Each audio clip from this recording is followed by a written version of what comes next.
कर लीजिएगा, ये सेशन आपको ऑफ कोर्स पसंद आएगा, है ना।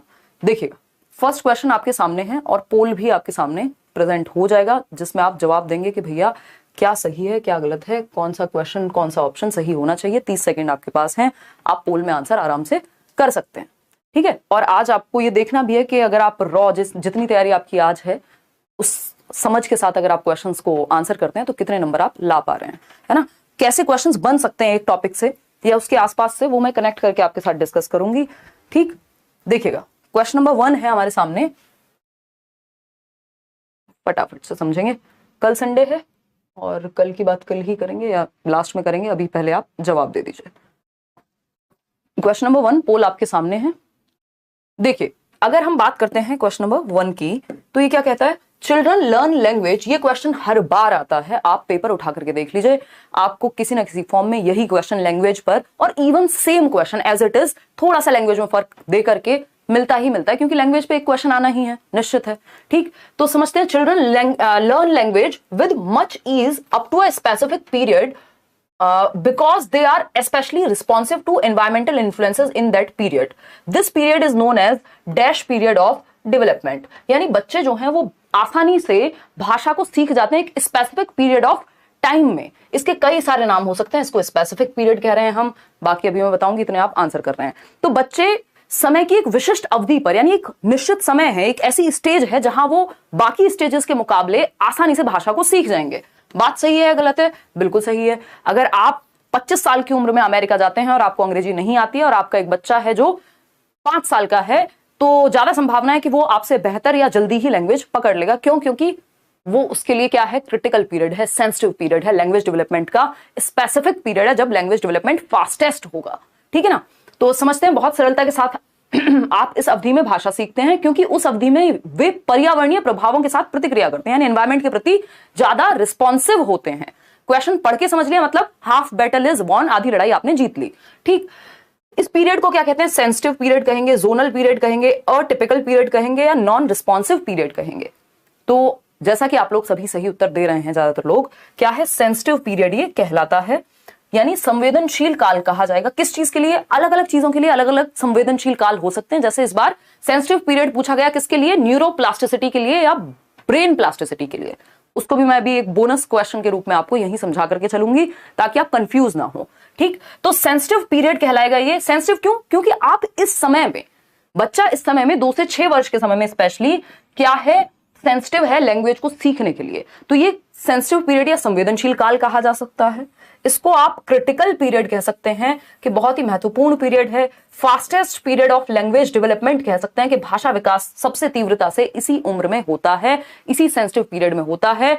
और ये 5 साल की उम्र तक जो एलएडी की बात करते हैं, लैंग्वेज एक्विजिशन डिवाइस की बात करते हैं, नॉम चॉम्स्की, वो वही पीरियड है, क्योंकि बच्चे बहुत तेजी से इस टाइम पे उनका जो लैंग्वेज एक्विजिशन डिवाइस है बहुत एक्टिव होता है। उम्र के साथ ये धीरे धीरे वीक होता जाता है। तो ये जोनल यानी क्षेत्रीय, कोई क्षेत्रीय अवधि होती है, ये किसी क्षेत्र की बात हो रही है? जी नहीं, एज की बात हो रही है। अटिपिकल यानी विशिष्ट या एबनॉर्मल पीरियड है ये? नहीं, बिल्कुल नॉर्मल है, सेंसिटिव पीरियड है ये। खराब बात। नॉन रिस्पॉन्सिव है, अप्रतिक्रियात्मक है। अगर नॉन रिस्पॉन्सिव होता, और यहां हम क्वेश्चन में कह रहे हैं कि इस एज में बच्चा रिस्पॉन्सिव होता है लैंग्वेज को सीखने के लिए, और ये कह रहे हैं जी नॉन रिस्पॉन्सिव है, तो कुछ और ही बात चल रही है। 4 ऑप्शंस में से हमें एक ही बेस्ट ऑप्शन चूज करना है, उसके अलावा 3 ऑप्शन से ये सीख लेना है कि वो कहना क्या चाह रहे हैं, है ना। रट्टे नहीं लगाने, समझना है चीजों को। तो सेंसिटिव पीरियड या क्रिटिकल पीरियड या fastest period for language development कौन सा है जिस टाइम पे बच्चा सबसे तेजी से लैंग्वेज को पकड़ेगा? वो है अर्ली चाइल्डहुड। ये आप कहीं नोट भी कर सकते हैं। क्या है? Early childhood. Early childhood stages of development की जब हम बात करेंगे आगे चल करके, है ना, पूर्व बाल्यावस्था जिसको हम कहते हैं, बाल्यावस्था का पहला हिस्सा है ये। दूसरा होता है लेटर चाइल्डहुड, उससे पहले इन्फेंसी है, फिर एडोलेसेंस है। यही 3 स्टेजेस आपके काम की हैं, जिसमें से चाइल्डहुड को बांट देंगे तो 4 स्टेज कहलाएंगी। मैं यहां लिख देती हूं, इन्फेंसी जन्म से 2, शैशवावस्था जिसको हम कह रहे हैं, इसी को पियाजे ने सेंसरी मोटर कह दिया, गत्यात्मक अवस्था, जन्म से 2। फिर चाइल्डहुड में 2 पार्ट हैं, अर्ली चाइल्डहुड 2 से 6, लेटर चाइल्डहुड उत्तर बाल्यावस्था जिसको कॉन्क्रीट ऑपरेशनल कहा पियाजे ने 6 से 12, और एडोलेसेंस ये क्या है, ये है आपका 12 से 18, WHO की माने तो 10 से 19 वर्ष, ठीक है, टीन एज भी जिसको हम कह देते हैं। तो ये 4 स्टेजेस हैं जो सबसे ज्यादा आपके काम की हैं अदरवाइज स्टेजेस बहुत सारी हैं, ह्यूमन डेवलपमेंट की स्टेज अलग होती है, चाइल्ड डेवलपमेंट की अलग होती है, बट आपके काम की ये 4 स्टेज हैं, इनसे क्वेश्चन बाहर नहीं जाता। पूर्व बाल्यावस्था, अब ये वो काल है पूर्व बाल्यावस्था। लैंग्वेज पे क्वेश्चन 2-3 तरह से ही बन सकते हैं। एक ये है आपके सामने जो बहुत बार रिपीट हुआ है ना, इसको हम सेंसिटिव पीरियड कहेंगे, यानी संवेदनशील काल कहेंगे लैंग्वेज डेवलपमेंट के लिए, है ना। फास्टेस्ट पीरियड भी है लैंग्वेज डेवलपमेंट के लिए, यानी सबसे तेजी से भाषा का विकास, सबसे तेजी से, क्योंकि बच्चा जो भी कार्टून देखना शुरू करेगा इसी उम्र में, आसपास के लोगों को सुन के समझना शुरू करेगा, और जो वो सुनता है वही रिपीट करता रहता है, हर टाइम पूछता रहता है कुछ ना कुछ। फास्टेस्ट पीरियड है, यानी सबसे तीव्र गति से भाषा का विकास यहां होता है। बाकी सारे विकास भी बहुत तेज हो रहे होते हैं, लेकिन लैंग्वेज की बात करें तो फास्टेस्ट है। क्रिटिकल पीरियड है for language development, critical period है फॉर लैंग्वेज डेवलपमेंट। ठीक है, क्लियर है। ये जो लैंग्वेज एक्विजिशन डिवाइस है नॉम चॉम्स्की जिसकी बात करते हैं, वो भी सबसे ज्यादा एक्टिव यही है। बच्चा 25 से 50, 55, 60 शब्द तक भी एक दिन में सीख जाता है। ठीक है, अगर हम बात करते हैं यहां लैंग्वेज की एक और छोटी सी बात, तो कुछ स्टेजेस होती हैं। सबसे पहले बच्चा कूइंग शुरू करता है, कूइंग मतलब कूकना, है ना। 6 हफ्ते में चौप टेढ़ी मेढ़ी आवाजें निकालेगा, है ना, जो समझी नहीं जा सकती, बस वो आवाजें निकालना शुरू कर देता है, कूकना शुरू कर देगा, कूइंग। फिर इसके बाद आती है बैबलिंग की स्टेज, बलबलाना कहते हैं इसको। इस टाइम पे जो सिंगल सिलेबल शब्द हैं, जैसे ब, म, प, ये क्या है, सिलेबल्स होते हैं। ठीक, तो ये 6 महीने में ये भी करना वो शुरू कर देगा, 6 मंथ्स। ठीक, 6 महीने के समय में ये क्वेश्चन आते हैं, पूछे जा चुके हैं प्रीवियसली, और पूछे जा सकते हैं, क्योंकि लैंग्वेज पे क्वेश्चन सीडीपी में जब बनता है तो यही 2 तरीके हैं। या तो ये पूछ लेगा कि कौन सी स्टेज में क्या हो रहा है, कब वो 2 शब्द जोड़ के एक सेंटेंस बनाना शुरू कर देगा, या फिर जो आपसे पूछा गया है, यही 2 तरीके के क्वेश्चन है। तीसरा हद से हद वोकैबुलरी पे क्वेश्चन आ जाता है कि कितना शब्द भंडार होता है। तो ये तीनों टाइप मैं आपको कवर करके चलूंगी, ताकि आगे आने वाले सेशंस में आप अटके ना जब नए क्वेश्चंस मिले तो। ठीक, तो कूइंग यानी कूकना 6 हफ्ते की उम्र में, यानी 1.5 से 2 महीने के बीच। बैबलिंग 6 महीने में, ब, म, प, यहां मैं लिख भी देती हूं एग्जाम्पल के रूप में। कूकना बस आवाजें निकालना है जिनका कोई मतलब नहीं होता। ठीक, तो फर्स्ट स्टेज हम ये मान के चलते हैं, कई लोग क्राइंग को भी इंक्लूड कर लेते हैं कि जब बच्चा रोता है तो वो भी जन्म के समय, तो वो भी भाषा की एक स्टेज हो गई, बट हम कूइंग से ही शुरू करते हैं। ठीक है, कूइंग हो गया, बैबलिंग हो गया। फिर आती है वन वर्ड स्टेज, बहुत महत्वपूर्ण है, कई बार क्वेश्चन आया हुआ है। वन वर्ड यानी एक शब्द की अवस्था, ये आएगी 1 से 1.5 साल के बीच में, है ना। 1 ईयर हम इसको मान के चलते हैं, जब बच्चा एक शब्द को बोलना शुरू कर पाएगा, जैसे पानी, बाबा, मामा। यहां पे सिर्फ वो सिंगल सिलेबल, जैसे वाटर शब्द है तो वाटर में 2 सिलेबल हैं, एक है वो, दूसरा है टर, तो ये दोनों जोड़ करके नहीं बोल पाता बैबलिंग में, या तो वो बोलेगा या टर बोलेगा। सिंगल सिलेबल शब्दों को ही का ही उच्चारण कर पाता है बैबलिंग की स्टेज में। वन वर्ड स्टेज में वो पूरे शब्द को ठीक से उच्चारित कर पाएगा, यानी प्रोनाउंस कर पाएगा वन वर्ड को, जैसे वाटर हो सकता है, पानी, खाना, वॉटएवर। ठीक, फिर आती है 2 वर्ड स्टेज। 2 वर्ड स्टेज या टेलीग्राफिक स्पीच भी कह देते हैं इस स्टेज को। थोड़ा सा डीप में चलेंगे, पहला सेशन है, इससे क्या होगा, आपको एक समझ पैदा हो जाएगी, आगे आप अटकेंगे नहीं क्वेश्चंस में, है ना। तो टेलीग्राफिक स्पीच, हिंदी में भी टेलीग्राफिक ही कहें आप इससे तो अच्छा है। 2 वर्ड स्टेज कह देते हैं, 1.5 से 2 वर्ष। ठीक है, 18 से 24 महीने, इस पे क्वेश्चन आया था 2018 में, उसके बाद भी आई थिंक आया है बहुत बार, कि जब बच्चा, वो कौन सी स्टेज है जब 2 शब्द जोड़ करके एक नया सेंटेंस बनाना शुरू कर देगा। मम्मी, पानी, ये क्या हो गया, सेंटेंस हो गया अपने आप, यहाँ पानी 2, ये सेंटेंस हो गया, 2 शब्द जोड़ के एक नया सेंटेंस बना दिया। तो पहली बार टेलीग्राफिक स्पीच कहते हैं इसको, जब 2 शब्द जोड़ करके एक सेंटेंस बने 1.5 से 2 वर्ष में, या 18 से 24 महीने में। ठीक, बहुत इंपॉर्टेंट स्टेज है, पहली बार यहाँ पे वो नया शब्द बनाना शुरू कर देगा। ठीक है, इतनी बात, यही हमारे काम की। फिर इसके बाद लॉन्गर अटरेंसेस है, अगर आप 2 साल के बाद देखें तो वो बड़े जो वाक्य हैं उनको बोलने लग जाएगा। फिर एक और तीसरी तरह का क्वेश्चन है वोकैबुलरी पे क्वेश्चन, ये भी पूछा जा चुका है सीटेट में। वोकैबुलरी मतलब शब्द भंडार। तो इसमें मैं हमेशा आपको एक ही सिंपल फंडा है जिससे आप याद रखते हैं। प्रोफेसर स्मिथ ने जस्ट 3 अवस्थाएं बताई हैं, उसकी वजह से आप कंफ्यूज नहीं होंगे। वो क्या है, उन्होंने कहा 1 साल में बच्चे के पास कितने शब्द होते हैं, बताएगा कोई? 3 शब्द या 2 शब्द, ऐसा कुछ उन्होंने वोकैबुलरी दी हुई है, इससे आपको आइडिया लग जाएगा। 1 साल में 3 शब्द, 2 साल में 272, 272 का शब्द भंडार बच्चे के पास होगा। फिर उन्होंने 5 साल की बात की है, सीधा 2072 शब्द। याद है ये चीज? अब इससे क्वेश्चन कैसे पूछ लेता है, क्वेश्चन पूछेगा 3 साल में कितने होंगे जी, तो 3 साल का जो आइडिया है वो होता है 900 वर्ड्स के अराउंड, 900 प्लस 1000 के आसपास शब्द होते हैं। 4 साल, क्योंकि ये 2000 के बीच में ही रहेगा ना, 272 और 2000 के बीच में रहेगा, 3 साल और 4 साल, तो 4 साल में कितने होंगे, 1500 के आसपास। 1500-1600 प्लस। ठीक, तो ये शुरू के 5 साल का शब्द भंडार भी आपको पता होगा तो बहुत अच्छा रहेगा। ठीक है, एक साल में 3 शब्द का मतलब क्या है? पानी, मम्मी, खाना, इस तरह के कुछ 3 शब्द की वोकेबलरी उसके पास होती है एक साल की उम्र में। 2 साल में 272 शब्द हो जाते हैं। इन 272 का यूज करके वो नए नए सेंटेंसेस बना पाता है। फिर आती है 5 साल की बात, तो 5 साल में 2072 वर्ड की वोकेबलरी है। इसीलिए हम कह रहे हैं कि 2 से 6 वर्ष जो है बहुत ही critical, sensitive, important, fastest period है फॉर लैंग्वेज डेवलपमेंट, भाषा विकास की दृष्टि से। क्योंकि आप देख रहे हैं 272 से 2072 कितने गुना जंप मार गया बच्चा यहाँ पर भाषा को सीखने में, या उसका शब्द भंडार कितना बढ़ चुका है। ठीक है ना, तो 3 वर्ष में 900 प्लस, 4 वर्ष में 1500-1600 प्लस, 5 का आपको पता ही है। तो यही 3 तरीके हैं जिससे क्वेश्चन बन सकता है। ये स्टेजेस वाइज, कितने महीने में कितनी स्टेज, कितना शब्द भंडार, और तीसरा है वो आपका सेंसिटिव पीरियड, फास्टेस्ट, क्रिटिकल। यही 3 तरीके हैं, इन्हीं से लैंग्वेज पे क्वेश्चन बनता है। आते हैं, तो हमने कितने तरीके कवर कर लिए हैं। जो भी लैंग्वेज पे इस तरह का डायरेक्ट क्वेश्चन पूछा जा सकता है, ये इन्हीं 3 तरीके से पूछा जा सकता है। अब यहां पे दूसरी चीज आपको मुझे समझानी है, जब बात करें लैंग्वेज डेवलपमेंट के सेंसिटिव पीरियड की, यानी भाषा विकास के लिए सबसे महत्वपूर्ण काल, तो हम कह रहे हैं कि भैया अर्ली चाइल्डहुड है। ठीक है ना, सेंसिटिव पीरियड हो गया। अगर कॉग्निटिव डेवलपमेंट के लिए सेंसिटिव पीरियड की बात करें तो पूरा जो टाइम है आपका चाइल्डहुड से लेकर एडोलेसेंस तक, एडोलेसेंस मतलब किशोरावस्था, तो वो किशोरावस्था तक हमें पता है कि किशोरावस्था में मैक्सिमम डेवलपमेंट ऑफ इंटेलेक्ट, यानी बुद्धि का सर्वाधिक विकास या मैक्सिमम जो डेवलपमेंट है वो किशोरावस्था में हो जाता है। इसका मतलब इंपॉर्टेंट पीरियड क्या है? हम बॉर्नवीटा का ऐड आता था, आपने सुना होगा, देखा होगा कि 5 साल तक की उम्र तक बच्चे के 90% मस्तिष्क का विकास हो जाता है। यानी वो 5 साल की उम्र से लेकर के, या पूरा जो चाइल्डहुड है उससे लेकर के एडोलेसेंस तक, ये सेंसिटिव पीरियड है। किसके लिए? दिमाग के डेवलपमेंट के लिए, कॉग्निटिव डेवलपमेंट जिसको हम बोलते हैं, है ना। तो इसी तरह का एक नया टॉपिक इन्होंने साथ में जोड़ दिया इस बार, क्या? ब्रेन प्लास्टिसिटी, या जिसको न्यूरोप्लास्टिसिटी भी कहते हैं। आजकल बहुत चर्चा में है, पिछले 2-3 सालों से नई रिसर्च इस पे बहुत सारी आ रही है कि हमारा जो ब्रेन है वो हमेशा सीखता रह सकता है। तो इससे एक क्वेश्चन आया जिसको हम अभी डिस्कस करेंगे। उससे पहले मैं थोड़ा सा आपको समझा देती हूँ कि कहानी चल क्या रही है ना। नेक्स्ट क्वेश्चन पे जाएंगे, डोंट वरी, पेशेंस रखेंगे, कोई जल्दबाजी नहीं है। क्योंकि आज का सेशन अगर आप कंप्लीटली देख लेते हैं, आपका एक बेस तैयार हो गया। अगर आपने बहुत ज्यादा पहले नहीं भी पढ़ा है तो आपको चीजें समझ में आने में आसानी रहेगी। ठीक है ना।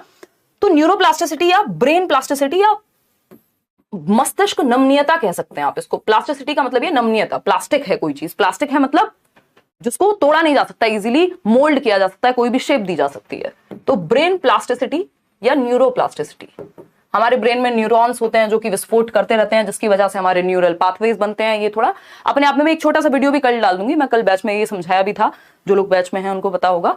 तो इस पे मैं उसमें से ही एक क्लिप लगा करके, क्योंकि ये नया क्वेश्चन है इस बार, तो आप यूट्यूब पे भी पढ़ लेंगे। तो ब्रेन प्लास्टिसिटी का मतलब क्या है? ब्रेन मस्तिष्क नमनीयता, यानी हमारा ब्रेन अनुभव के आधार पे परिवर्तित हो सकता है, यानी एनवायरमेंट के अकॉर्डिंग अडेप्ट करने की क्षमता है हमारे ब्रेन में, और जीवन भर अनुभव के आधार पे हमारा ब्रेन चेंज होता रह सकता है। यही प्लास्टिसिटी है। प्लास्टिसिटी मतलब चेंजेबल है, जो हम डेवलपमेंट के बारे में परसों पढ़ रहे थे कि डेवलपमेंट क्या है? मॉडिफिएबल है, चेंजेबल है, अमेंडेबल है, प्लास्टिक इन नेचर है, यानी परिवर्तन संभव है डेवलपमेंट में। ऐसा नहीं कि परिवर्तन संभव नहीं है, इरिवर्सिबल है, रिवर्स नहीं होगा, लेकिन चेंज तो हो सकता है, मॉडिफाई तो हो सकता है। प्लास्टिसिटी तो होती है ब्रेन में, जिसकी वजह से हम नई नई चीजें सीखते रहते हैं। ये प्लास्टिसिटी सबसे ज्यादा 3 समय पे जो है एक्टिव होती है। आपका जो शुरुआती साल है जीवन के, है ना, बचपन है, हद से हद एडोलेसेंस तक, या फिर कोई इंजरी हो जाए, या फिर तीसरी चीज है जब आप कुछ नया सीखते हैं, आप स्विमिंग सीख रहे हैं, आप रीडिंग सीख रहे हैं, इन सब चीजों से आपके जो न्यूरॉन्स हैं वो विस्फोट करते रहते हैं। Millions and billions of neurons हैं आपके ब्रेन में, जिनकी वजह से आपका दिमाग एक्टिव रहता है। तो नई नई चीजों को सीखने की क्षमता या एनवायरमेंट में अडेप्ट करने की क्षमता, इस पे एक वीडियो में अलग से कल डलवा दूंगी, वो आप देख लीजिएगा। अब क्वेश्चन आता है इससे, अभी हमने बात की थी sensitive period for language development, तो हमें पता है वो है क्या? Early childhood. अब पूछ लिया हमसे, in the field of child development the concept of brain plasticity, यानी ब्रेन, ये बोनस क्वेश्चन है, इस पे मैंने नंबर नहीं डलवाया है क्योंकि इसी से जुड़ा हुआ है। ब्रेन प्लास्टिसिटी की जब हम बात कर रहे हैं, यानी मस्तिष्क नमनीयता के संप्रत्य की जब हम बात कर रहे हैं, तो इसका मतलब क्या है? ये सजेस्ट क्या करती है? अगेन, अनुभव के आधार पर अडेप्ट करने की क्षमता, चेंज हो सकने की क्षमता ही प्लास्टिसिटी है। ठीक, देखते हैं। Only heredity influences development not environment, यानी केवल आनुवांशिकता, जीन्स, जेनेटिक मेकअप ही हमारा विकास को प्रभावित करता है। हमारा तो पूरा का पूरा एक टॉपिक है हेरिडिटी एंड एनवायरमेंट। विकास जो है किसका गुणनफल है? हेरिडिटी यानी आनुवांशिकता और वातावरण का, हेरिडिटी एंड एनवायरमेंट का। तो सिर्फ हेरिडिटी थोड़ी कह सकते हैं कि जो हमें जेनेटिक मेकअप से मिल गया, एनवायरमेंट में चाहे खाना दो मत दो, स्कूल भेजो मत भेजो, कोई फर्क नहीं पड़ता, ऐसा नहीं है। ठीक, फिर है B option, development proceeds at same rate among all individuals. देखिए सेम रेट पे नहीं हो सकता, स्टेज सेम होती है डेवलपमेंट की, डेवलपमेंट के चरण सेम होते हैं, है ना। बाल्यावस्था है तो पूरी दुनिया में बाल्यावस्था उसी उम्र के आसपास रहती है, लेकिन दर तो दो भाई बहनों की भी सेम नहीं होगी, कोई किसी चीज को जल्दी सीख लेगा, कोई लेट सीखेगा, तो ये तो दोनों ही गलत हो गए। ठीक है, दो तरीके हैं, या तो हम सही उत्तर को पकड़ लें या फिर गलत को हटा दें अगर हमें सही नहीं पता। तो जिनको ब्रेन प्लास्टिसिटी नहीं भी पता था वो भी इस आंसर तक पहुंच सकते थे एलिमिनेशन मेथड के थ्रू, एलिमिनेट करके जो गलत ऑप्शंस हैं। वो कब पता होंगे आपको? जब आपने बाकी चीजें पढ़ी होंगी। नया कॉन्सेप्ट आ भी जाए तो डरना थोड़ी है, अगर आपने बाकी चीजें पढ़ी हैं आप अपने आप आंसर तक पहुंच जाएंगे। ठीक है ना। तो entire period of childhood and adolescence is a sensitive period of cognitive development. यही बात, जब बात sensitive period of cognitive development की आएगी तो हम कहेंगे एडोलेसेंस और चाइल्डहुड जो है बहुत महत्वपूर्ण पीरियड है इस चीज के लिए। जब लैंग्वेज की आएगी तो हम अर्ली चाइल्डहुड की बात करेंगे। ठीक है, तो बाल्यावस्था और किशोरावस्था की जो पूरी अवस्था है वो संज्ञानात्मक विकास के लिए संवेदनशील अवस्था कहलाती है, बहुत ही क्रिटिकल या इंपॉर्टेंट पीरियड कहलाता है। ठीक है ना। तो ये एक बात हो गई, इसी को हम प्लास्टिसिटी से जोड़ रहे हैं कि इस टाइम पे आपका ब्रेन सेंसिटिव है। ये वो पीरियड है जब ब्रेन का डेवलपमेंट मैक्सिमम हो सकता है, संवेदनशील है उस टाइम पे। Development in one domain doesn't influence development in another domain. अब ये बात हमने पढ़ी है कि विकास के जो तीन मुख्य प्रकार हैं, PCSE, SE एक साथ ही काउंट होता है इसलिए तीन मुख्य प्रकार हैं, फिजिकल, कॉग्निटिव, सोशल इमोशनल, शारीरिक, संज्ञानात्मक, सामाजिक और संवेगात्मक। तो ये सारे आपस में जुड़े हुए हैं। शरीर में चोट लगेगी, मन भी ठीक महसूस नहीं करेगा, है ना। तो ये क्या हुआ, मतलब इसका सिंपल ये है कि भैया इंटर रिलेटेड होते हैं, अंतः संबंधित होते हैं विकास के जो पक्ष हैं, क्षेत्र हैं। ऐसा नहीं है किसी का किसी पे कोई प्रभाव नहीं पड़ता, है ना। ब्रेकअप होने पे 4 दिन तक पढ़ते नहीं है लोग, कोई डेथ हो जाए आसपास तो पूरा डिस्टर्बेंस हो जाता है। ऐसा थोड़ी आप उस समय पे काम करना नहीं जानते हैं कोई, बट इमोशंस हिले हुए हैं, है ना। जैसे हमारे जो टाइपिस्ट हैं उनकी मदर की डेथ हो गई है तो अभी वो 2-3 दिन छुट्टी पे है, तो ऐसे थोड़ी उनको टाइपिंग नहीं आती है, बट इमोशंस हिले हुए हैं, काम नहीं करेंगे उस समय पे, या सही महसूस नहीं कर रहे हैं तो दिमाग भी ठीक से काम नहीं कर रहा। तो फिजिकल, कॉग्निटिव, सोशल, इमोशनल चारों जो एस्पेक्ट हैं वो जुड़े हुए हैं। ठीक, तो ये तीनों ही बातें गलत थी, तो एक ही ऑप्शन बचेगा जो अपने आप में सही हो जाएगा। कोई पांचवा ऑप्शन तो सही होगा नहीं भाई, आंसर आपके सामने है, यही है, इन 4 ऑप्शंस में से कोई एक होगा। तो C option is the only right answer over here कि प्लास्टिसिटी क्या है, वो पीरियड जो सेंसिटिव पीरियड है ब्रेन डेवलपमेंट के लिए, क्या है, चाइल्डहुड और एडोलेसेंस। इसमें 2 प्रकार की ब्रेन प्लास्टिसिटी होती है, एक है आपका स्ट्रक्चरल प्लास्टिसिटी, दूसरी है फंक्शनल प्लास्टिसिटी। इसमें मैं कल एक वीडियो डलवाऊंगी, तब आपको ये चीज क्लियर हो जाएगी, बहुत लंबी चली जाएगी नहीं तो। ये स्ट्रक्चरल प्लास्टिसिटी है कि जब आप कुछ नया सीखते हैं, कुछ नया करते हैं, अपने दिमाग को चैलेंजिंग टास्क में इन्वॉल्व करते हैं, तो आपका जो स्ट्रक्चर है ब्रेन का वो भी चेंज हो जाता है। जैसे आपने सुना होगा जो लोग मेडिटेशन वगैरह लंबे समय तक करते हैं तो उनका जो आई थिंक एमिगडाला, जिससे स्ट्रेस इंड्यूस होता है, वो वाला जो पार्ट है ब्रेन का वो कम होने लगता है, या तो हिपोकैम्पस या एमिगडाला, इन दोनों में से कोई कम हो जाता है, वो ब्रेन के स्ट्रक्चर में चेंज आ जाता है। तो ये क्या हुआ, ये प्लास्टिसिटी है कि परिवर्तन संभव है। दूसरा है फंक्शनल प्लास्टिसिटी। मान लीजिए चोट लग गई, आप हाथ आपके काम नहीं करते किसी एक्सीडेंट की वजह से, तो लोग आपने सुना होगा जिनके हाथ नहीं है वो पैरों से भी लिखना सीख लेते हैं, या राइट हैंड से लिखते थे, कोई दुर्घटना घट गई राइट हैंड से नहीं लिख पाएंगे, आपने लेफ्ट से सीख लिया, तो ब्रेन का दूसरा हिस्सा फंक्शनल हो जाता है उस काम को लेकर के। तो ये 2 प्रकार की प्लास्टिसिटी होती है। खैर इस पे एक वीडियो आप अलग से भी देखिएगा। आते हैं क्वेश्चन नंबर 2 पर, अब जवाब देंगे पोल में। बहुत लंबी कहानी चल गई, ठीक है ना, बहुत बढ़िया। बीपीएससी का सिलेबस, अरे टेंशन ना लो यार, उसके लिए बैच आ गया है, और जो प्रैक्टिस वगैरह हो गया, जो भी मैं कर सकती होंगी उस पर मैं चर्चा कल करूंगी, उस पर एक अलग से वीडियो ला करके आपसे बात कर लूंगी, ठीक है ना। देखिएगा पोल में जवाब दीजिए, फटाफट से आगे बढ़ेंगे।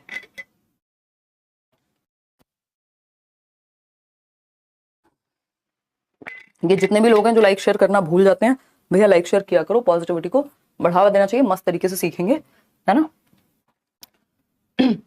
अब mother notices that one of her twins, एक माँ ये नोटिस करती हैं, इस बात पे ध्यान जाता है उनका कि उनके ट्विंस मतलब 2 बच्चे हैं। ट्विंस भी 2 प्रकार के होते हैं, आपको पता है। एक आइडेंटिकल ट्विंस जो बिल्कुल एक जैसे दिखते हैं, एक सेम जेंडर होगा, और दूसरे होते हैं फ्रेटर्नल ट्विंस जो भाई बहन हो सकते हैं, जबकि आइडेंटिकल ट्विंस या तो भाई भाई होंगे या बहन बहन होंगी।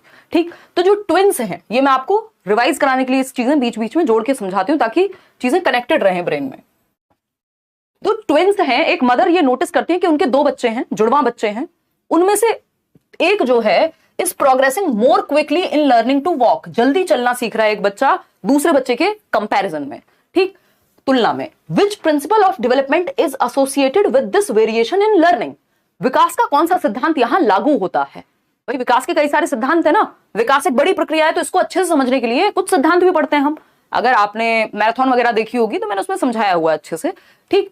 तो अगर हम बात करते हैं यहां, एक मां ने देखा कि उसका एक जुड़वा बच्चा दूसरे की तुलना में जल्दी से चलना सीख रहा है। अब इसका क्या मतलब है, कौन सा सिद्धांत है। पहला option, development proceeds from head to toe, सिर से पैर की ओर जाता है डेवलपमेंट। विकास जो है, पहले बच्चा सर संभालना सीखेगा, फिर गर्दन, फिर धड़ संभालना सीखेगा। ये सब क्या है, बिल्कुल सही बात है, सेफेलोकॉर्डल है ये।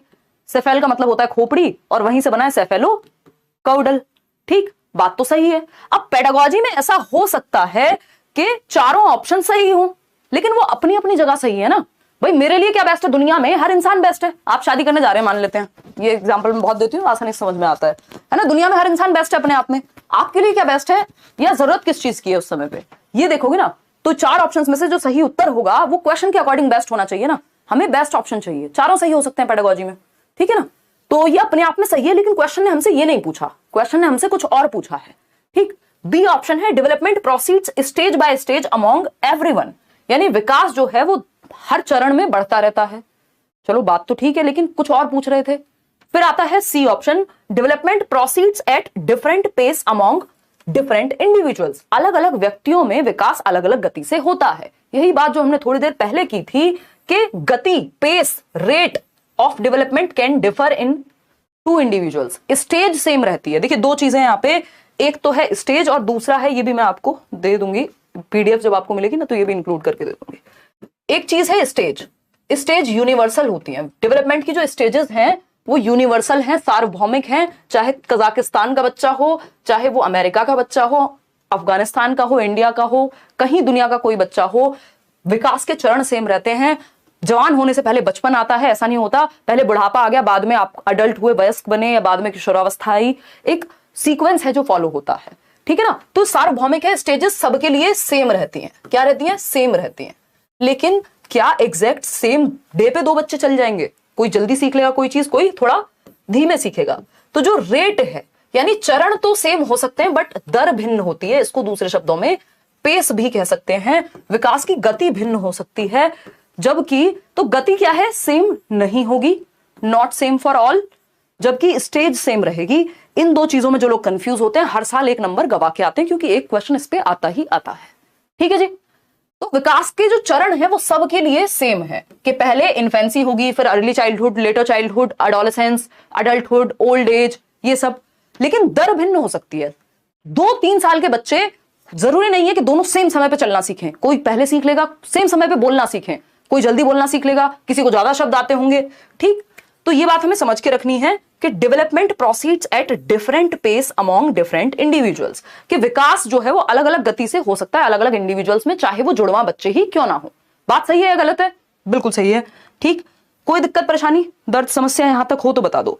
फिर डी ऑप्शन है, development proceeds from general to specific, यानी पहले सामान्य गतिविधि करता है बच्चा, बाद में विशिष्ट, यानी पहले वो पूरे हाथ से किसी चीज को पकड़ना सीखता है, बाद में वो उंगलियों का इस्तेमाल करना सीखेगा, जो कि स्पेसिफिक है। बात तो सही है, बट पूछा क्या था, है पूछा तो नहीं था ये, पूछा तो नहीं था ये स्टेज बाय स्टेज, पूछा तो नहीं था ये, पूछा तो ये था कि ऐसा क्यों हो रहा है भैया, दो जुड़वा बच्चे हैं, सेम टाइम पे पैदा हुए हैं, एक साथ पैदा हुए हैं, माताजी भी एक ही हैं, अब पहले क्यों चलना सीख पा रहा है एक बच्चा, क्यों, क्योंकि दर का अंतर हो सकता है विकास की प्रक्रिया में, जो कि सी ऑप्शन में ही कहा गया है।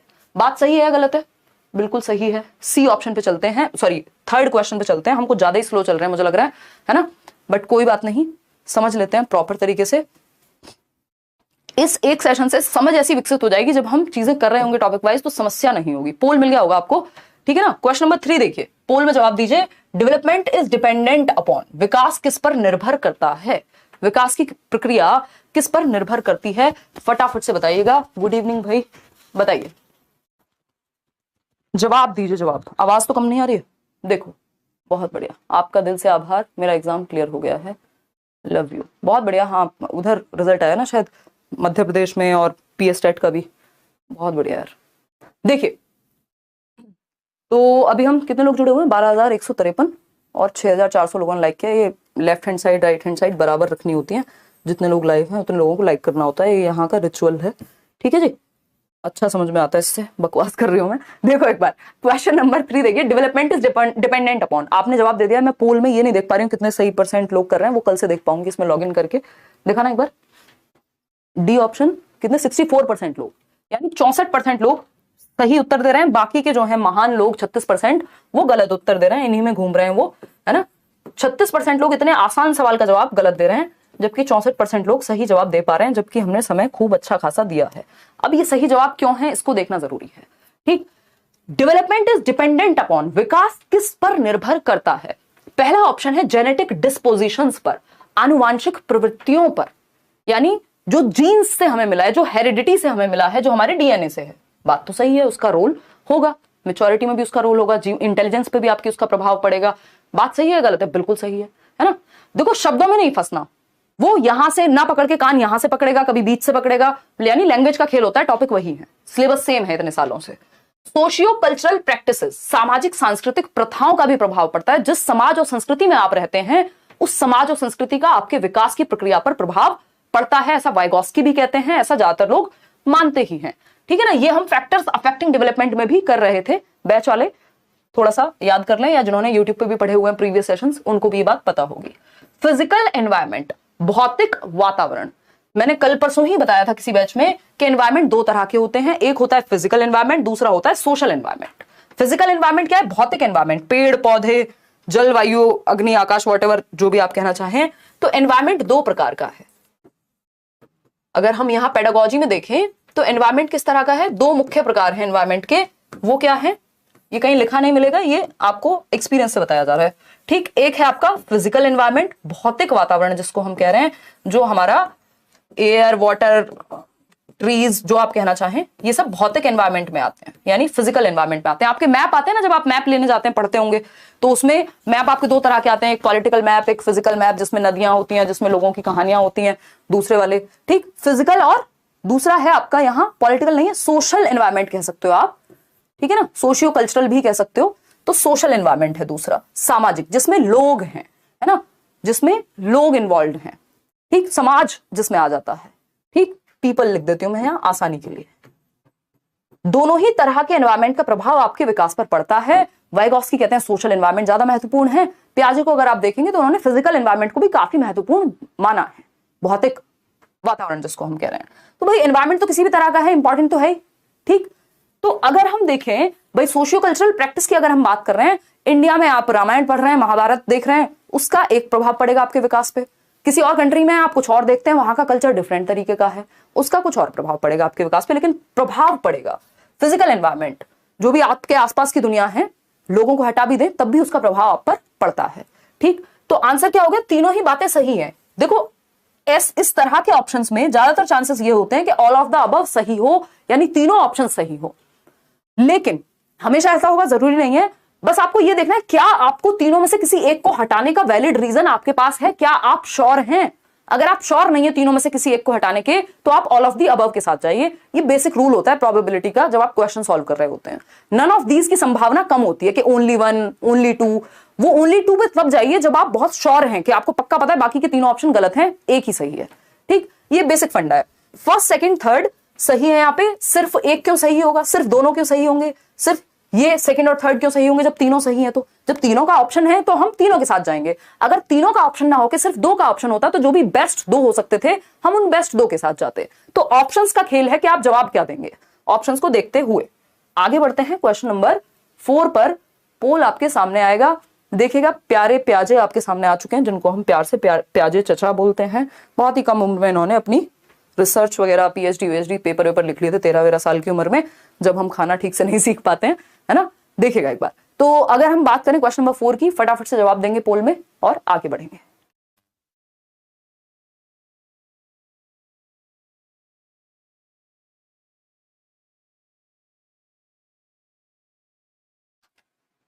ये क्लास ऐप पे भी चल रही है, नहीं ये यूट्यूब पर ही चल रही है, आप कहोगे तो अलग से डलवा देंगे, डोंट वरी। देखिएगा, तो क्वेश्चन नंबर 4 की जब हम बात कर रहे हैं, question number 4, according to gene पियाजे, पियाजे के अनुसार थियोरी ऑफ कॉग्निटिव डेवलपमेंट, पियाजे ने संज्ञानात्मक विकास का सिद्धांत दिया है या मॉरल डेवलपमेंट की एक थ्योरी दी है, नैतिक विकास की। उससे क्वेश्चन कम आते हैं, कॉग्निटिव डेवलपमेंट की थ्योरी से ही इनके क्वेश्चन आते हैं, क्योंकि यही सबसे महत्वपूर्ण है। इसी के बेस पे इन्होंने मॉरल डेवलपमेंट यानी नैतिक विकास दिया था। ठीक, तो अगर हम बात करते हैं कॉग्निटिव डेवलपमेंट की, यानी हमारे दिमाग के विकास की, कॉग्निटिव डेवलपमेंट का मतलब है जो भी काम दिमाग से होगा। इंटेलेक्चुअल डेवलपमेंट भी आप इसको कह देते हैं कई बार के पियाजे ने कॉग्निटिव डेवलपमेंट की स्टेज दी है, ये नहीं आएगा ऑप्शन में, आ जाएगा इंटेलेक्चुअल डेवलपमेंट, सही बात है। मेंटल डेवलपमेंट आ सकता है, सही बात है, आया हुआ क्वेश्चन है ये। मेंटल डेवलपमेंट यानी मानसिक विकास, इंटेलेक्चुअल डेवलपमेंट बौद्धिक विकास, सोचना समझना यानी thinking, reasoning, problem solving, imagination, memory, ये सारी चीजें, परसेप्शन, जो भी काम दिमाग से होते हैं वो कॉग्निटिव डेवलपमेंट में आते हैं। लैंग्वेज भी आपकी कॉग्निटिव डेवलपमेंट से ही संबंधित है। ठीक, तो अगर हम बात करते हैं पियाजे की थियोरी की, जो कि कॉग्निटिव डेवलपमेंट की थियोरी है, एट विच स्टेज यानी किस चरण पे should a teacher give problems to requiring seriation. अब ये मैंने आपको इसको सीसीएस का एक फंडा बताया था, चौधरी चरण सिंह यूनिवर्सिटी का एग्जांपल देकर के, जिससे आप याद रख सकते हैं। याद है कुछ लोगों को जिन्होंने वीडियो देख ली हो, कल बताया था कुछ वीडियोस रिकमेंड किए थे वो देखने थे। ये आता है क्वेश्चन, बार बार आता है ना। तो अगर हम देखें कि जीन पियाजे के संज्ञानात्मक विकास के सिद्धांत के अनुसार अध्यापक को किस अवस्था में क्रमबद्धता, है ना, क्रमबद्धता क्या है, असेंडिंग डिसेंडिंग ऑर्डर, अपवर्ती अनुवर्ती क्रम में लगाना, ठीक है ना, कि बढ़ते से घटते क्रम में, घटते से उल्टी गिनतियां, सीधी गिनतियां, ये याद है ना आपको, 1 to 100, 100 to 1 करने में मुश्किल होती थी। ठीक, तो अगर हम बात करें ये कौन सी स्टेज में सिखाया जाना चाहिए या किस तरह की वो स्टेज होगी जब इसको प्रेजेंट करें, क्या उत्तर दे रहे हैं आप लोग, दिखाना एक बार। 61% लोग सी ऑप्शन कह रहे हैं, जो कि सही है, बहुत बढ़िया। इसका मतलब आपने सेशंस देखे हैं, नोट्स पढ़े हैं, जो फ्री नोट्स भी हैं। मूर्त संक्रियात्मक अवस्था 7 से 11 वर्ष। अब इसका मतलब ये नहीं है प्री ऑपरेशनल में ये काम बिल्कुल नहीं किया जा सकता, बट पियाजे ने अपने थियरी में किस चीज को कहां इंपॉर्टेंस दिया आपको ये समझना है। यहाँ पियाजे का क्रिटिसिज्म करने में नहीं बैठे हैं हम, जो पूछा है उस पर बात करने पे बैठे हैं। ठीक, तो 7 से 11 वर्ष में कॉन्क्रीट ऑपरेशनल में 3 चीजें आती हैं, सीसीएस से याद रख सकते हैं। सीसीएस क्या है भाई, चौधरी चरण सिंह यूनिवर्सिटी नहीं है ये। सीसीएस कॉन्क्रीट सी से ही शुरू होता है, मूर्त संक्रियात्मक। इस अवस्था में 3 चीजें आती हैं, 3 विशेषताएं जागृत होती हैं। वो कौन सी हैं 3 सीसीएस के नाम पे? एक है आपकी, बताओ फटाफट से, बताना चाहेगा कोई? किसी को नहीं पता, अब छोड़ दिया उन्होंने।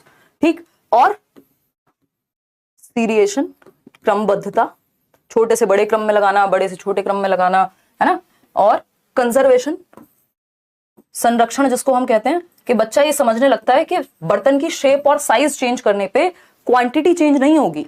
ये 200 ml पानी मैं इस मग में डालूं, मैं इस मग में डालूं, जो कि डल नहीं पाएगा, है ना, बराबर ही होगा, चाहे दिखने में ये दोनों अलग हों। ये कंजर्वेशन है, संरक्षण है।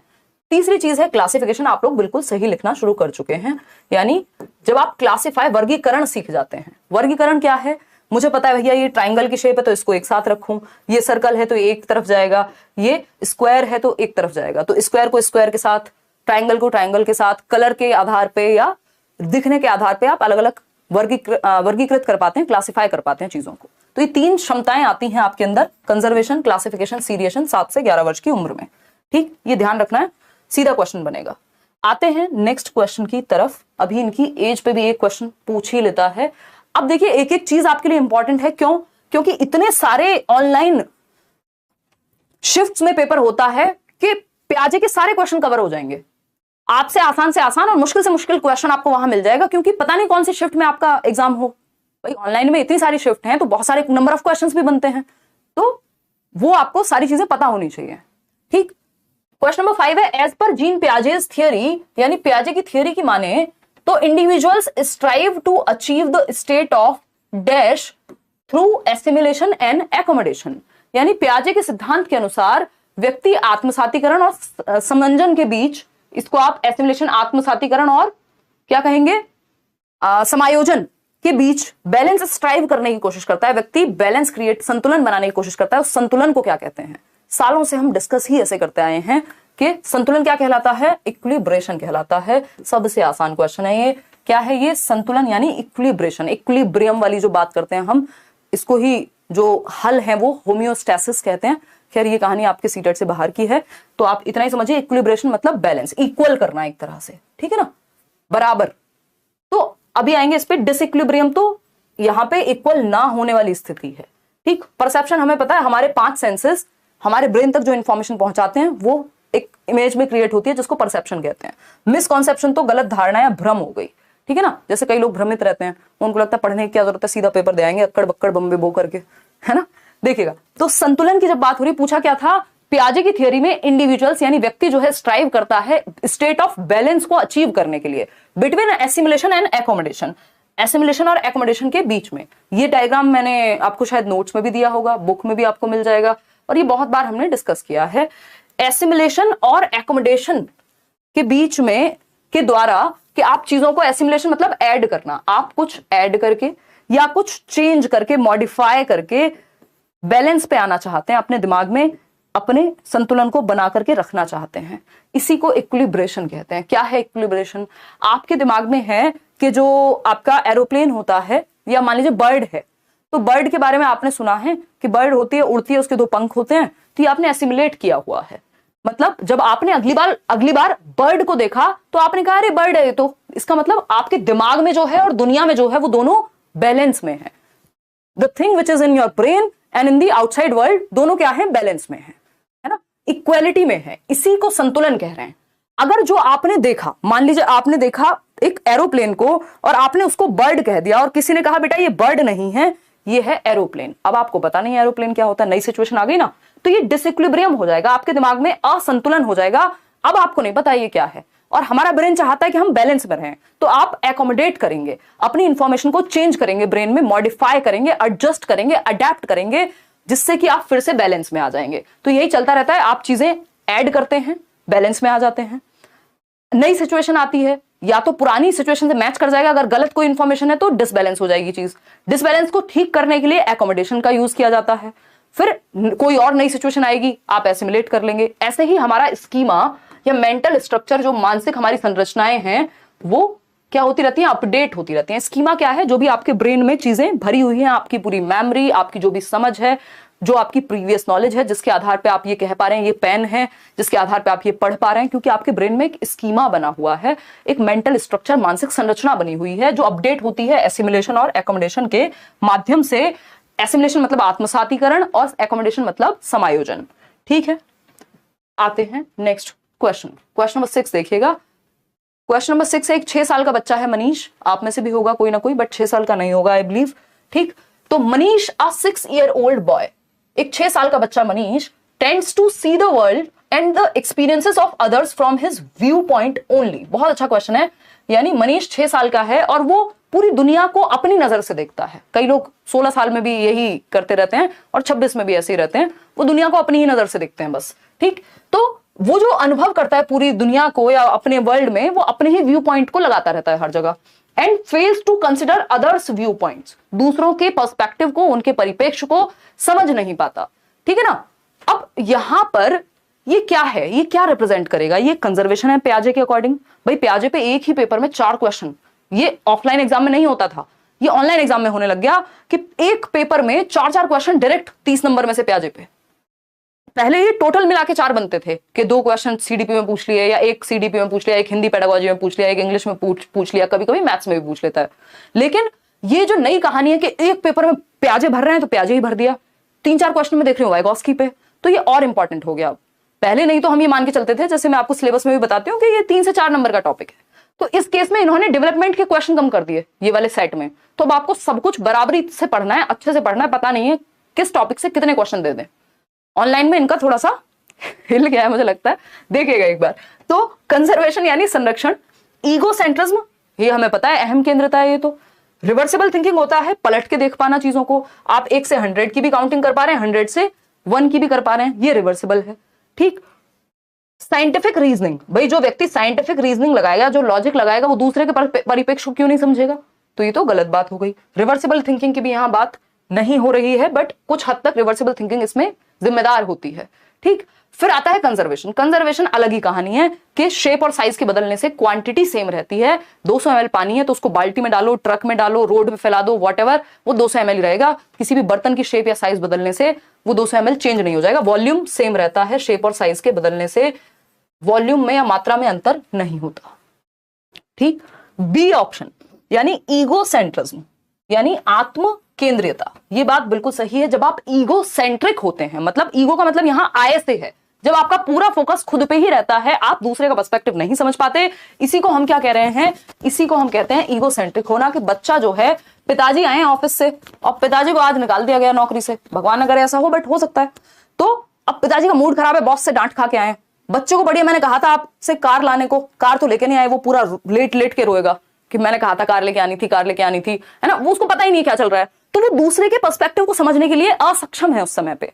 उसे लगता है अगर डोरेमोन पसंद है और आपने ये कह दिया कि यार डोरेमोन तो कितना खराब है, ये पागल सा, कह के देखो आप बच्चे को, वो पूरा गुस्से में आ जाएगा। ऐसे कैसे कह सकते हो यार मेरा डोरेमोन है, या कोई फेवरेट एक्टर है उनका, या कोई हीरोइन है, या फिर वॉट एवर एक्ट्रेस है बेसिकली। तो जो भी उनको पसंद है वो दूसरा पर्सपेक्टिव नहीं देख पाते। वो ये नहीं कहेंगे भाई तेरी बात भी सही है मेरी भी सही है, ऐसा कुछ नहीं है। वो कहेगा जो मैं कह रहा हूं वही सही है। तो ये ईगो सेंट्रिज्म है, ये अहम केंद्रिता है। बच्चे को दूसरे का पर्सपेक्टिव समझ में नहीं आता, सिंपल बात। अभी आएंगे, इसको और अच्छे से समझेंगे। एक माउंटेन एक्सपेरिमेंट है जो प्याजे ने किया था बच्चों के साथ। उनके 3 बच्चे भी थे, उन पे भी एक्सपेरिमेंट्स किए, बट वो हमारा बिजनेस नहीं है अभी के लिए। ईगो सेंट्रिज्म यानी आत्म केंद्रिता, माउंटेन एक्सपेरिमेंट यानी पहाड़ का एक्सपेरिमेंट। ऐसे उन्होंने बहुत सारे एक्सपेरिमेंट किए हुए हैं अलग अलग, ईगो सेंट्रिज्म को समझाने के लिए, एसिमिलेशन को समझाने के लिए। माउंटेन एक्सपेरिमेंट, पहाड़ का प्रयोग कह सकते हो आप इसको, ठीक। एक बच्चा है जिसको, और ये कब से कब तक होता है ये आपको पता होना चाहिए, ये लिमिटेशन है। मैं यहां लिख भी देती हूं, ये लिमिटेशन है किसके बीच की। इस पे भी क्वेश्चन आता है और ये घुमा देता है, इसमें बहुत गलतियां करते हैं लोग, क्योंकि रट्टे लगाने होते हैं तो हम लगा लेते हैं, लेकिन समझने में थोड़ा दिमाग खर्च होता है और अच्छा टीचर भी लगता है। Limitations of pre operational stage. Pre operational बताया आपको, प्याजे की सेकंड स्टेज है, अभी मैं बता देती हूं याद करने का तरीका। प्री ऑपरेशनल यानी पूर्व संक्रियात्मक अवस्था। अच्छा, एक और काम, जल्दी में नहीं रहना है सीखते समय। आप मूवी देखते हैं, आप 3 घंटे की पूरी मूवी देख लेते हैं। आप बातें करते हैं किसी से 10 मिनट के लिए, आप फोन पे 1 घंटा बात कर लेते हैं। जब आप पढ़ने आते हैं आप सोचते हैं वीडियो को 2x पे चला दूं, और अगर मेरी वीडियो आपने 2x पे चला दी तो वो 4x के बराबर है, क्योंकि मेरी खुद की स्पीड 2x है, ठीक है ना। तो इस केस में ये करना है कि जब आप पढ़ रहे हैं तो चाहे कुछ भी हो, आप लेट्स लर्न से पढ़ रहे हो, कहीं और से पढ़ रहे हो, खुद से पढ़ रहे हो, जल्दीबाजी में नहीं पढ़ना। लर्निंग क्या है, ग्रेजुअल प्रोसेस है, धीरे धीरे होगी। तो पूरा टाइम देके पढ़ना, ये नहीं अरे टाइम वेस्ट हो रहा है यार, थोड़ा जल्दी बता दो। कहां की जल्दी है भाई, सीखने का समय नहीं है, नौकरी कहां से मिल जाएगी फिर, ठीक। लिमिटेशंस ऑफ प्री ऑपरेशनल, ताकि चीजें दिमाग में लगे।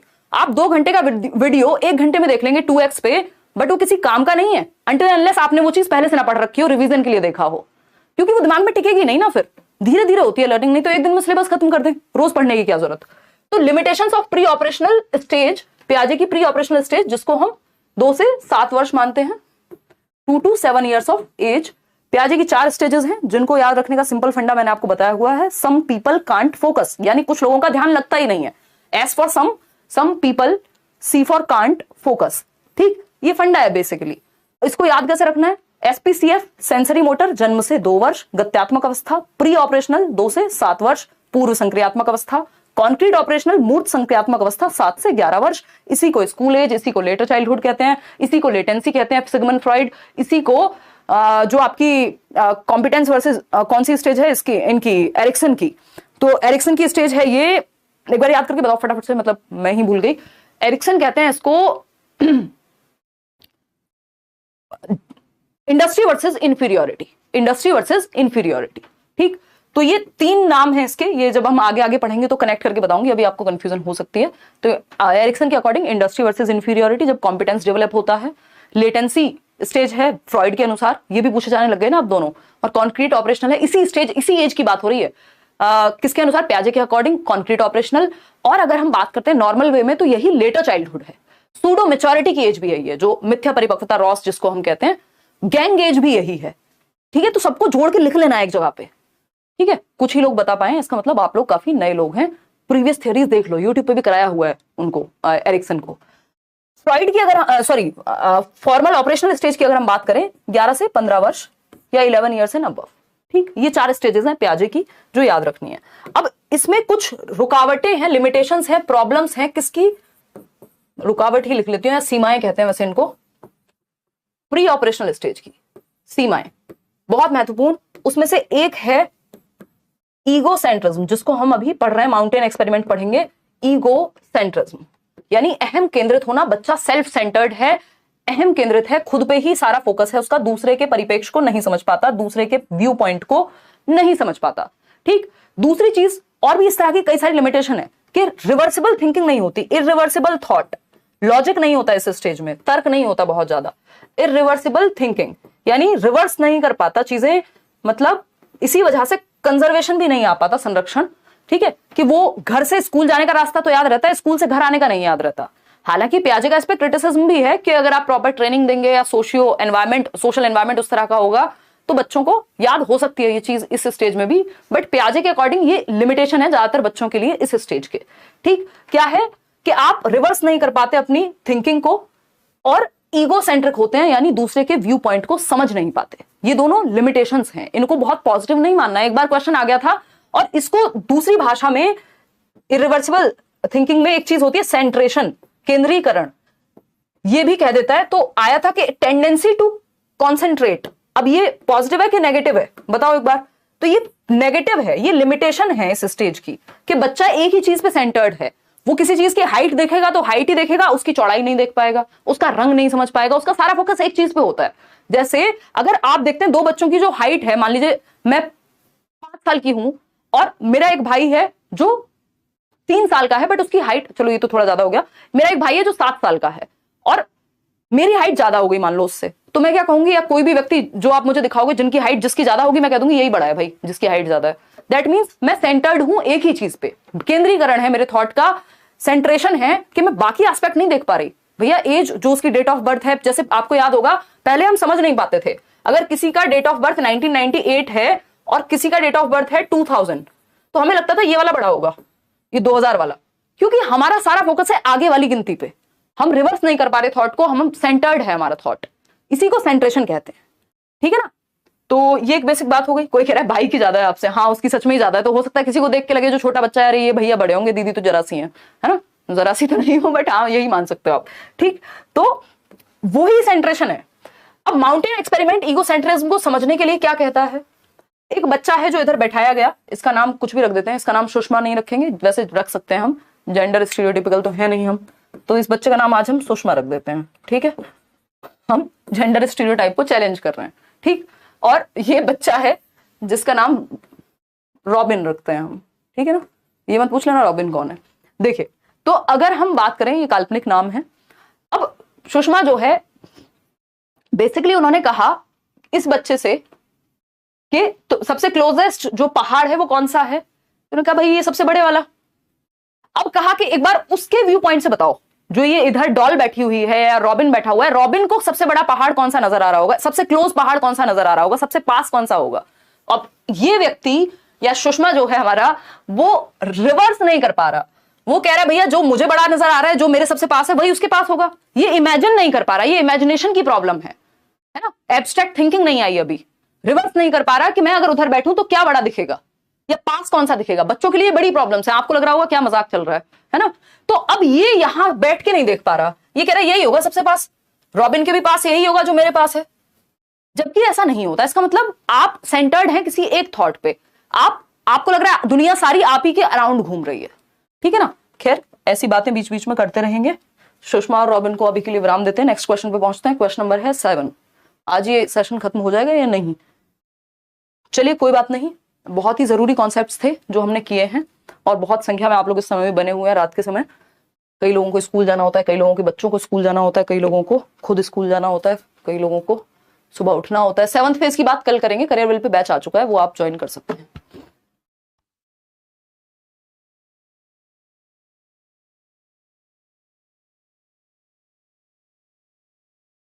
अच्छा, एक और चीज, कल संडे है तो आपको ना आपके बच्चों को स्कूल जाना है, कोई कह रहा होगा मेरे तो बच्चे ही नहीं है, ना आपको स्कूल जाना है ना, तो शांति से पढ़ लो, कोई बात नहीं, 1-1.5 घंटा 2 घंटे लग जाए, कोई दिक्कत नहीं है।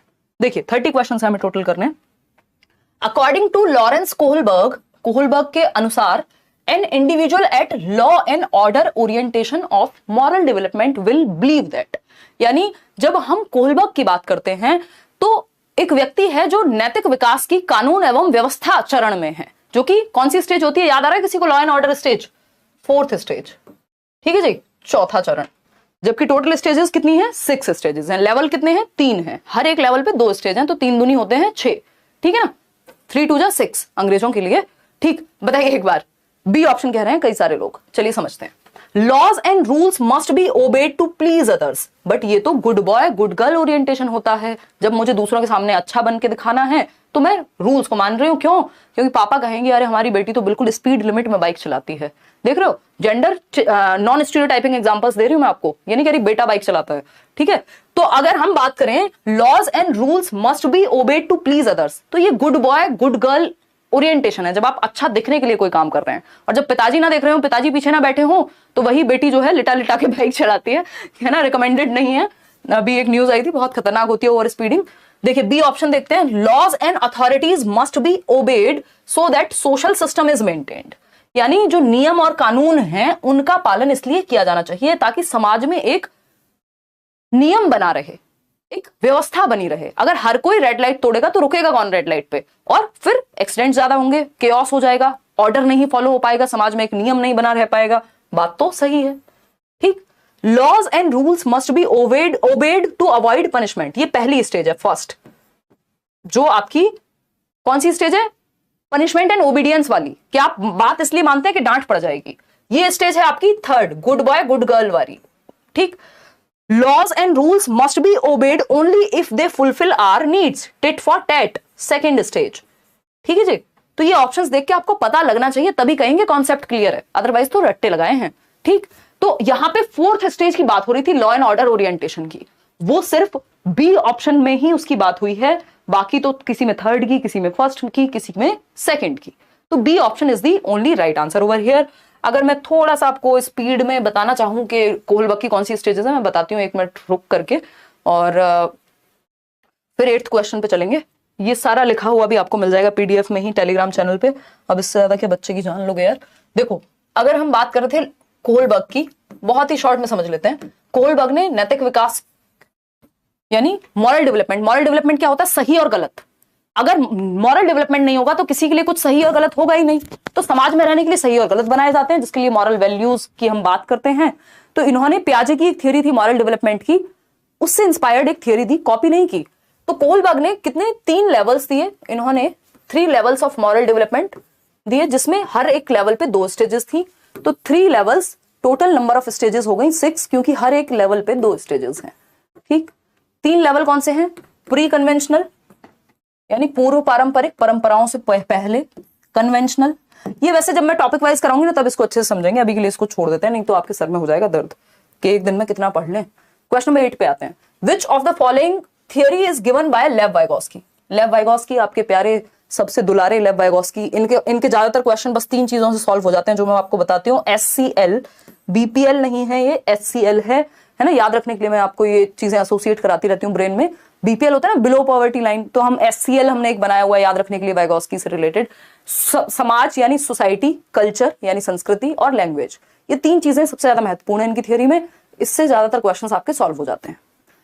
बताइएगा फटाफट से, फिर हम आगे बढ़ेंगे।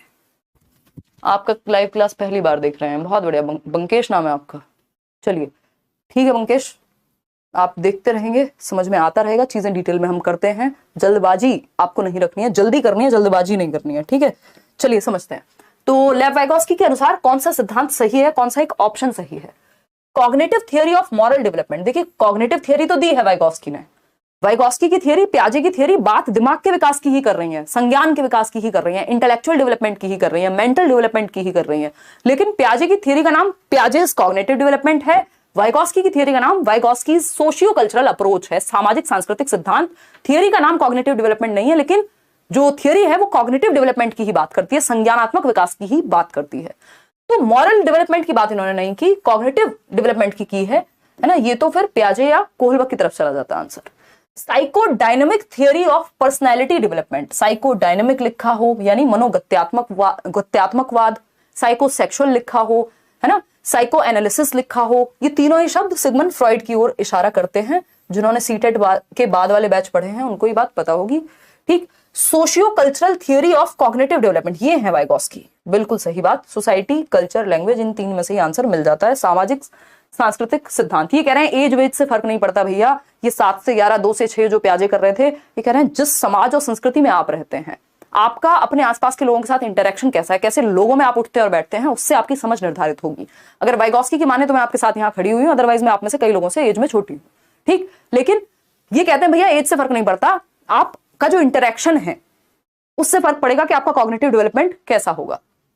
डेवलपमेंटल थियरी ऑफ अटैचमेंट, ये जॉन बॉल्बी की थियरी है, आपके सिलेबस से बाहर है, ठीक। तो संज्ञानात्मक विकास का सामाजिक सांस्कृतिक सिद्धांत, इसको दिया है वाइगॉस्की ने।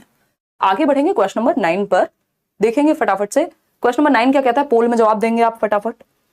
A student is struggling to solve a given question, एक बच्चा है जो स्ट्रगल कर रहा है एक क्वेश्चन को सॉल्व करने में। जैसे आप खुद को भी मान सकते हैं कि आप ये क्वेश्चन सॉल्व कर रहे हैं और आप स्ट्रगल कर रहे हैं, कह रहे हैं ए होगा कि बी होगा या अक्कड़ बक्कड़ बम्बे बो कर दो 80 90 पूरे 100 है, ओके।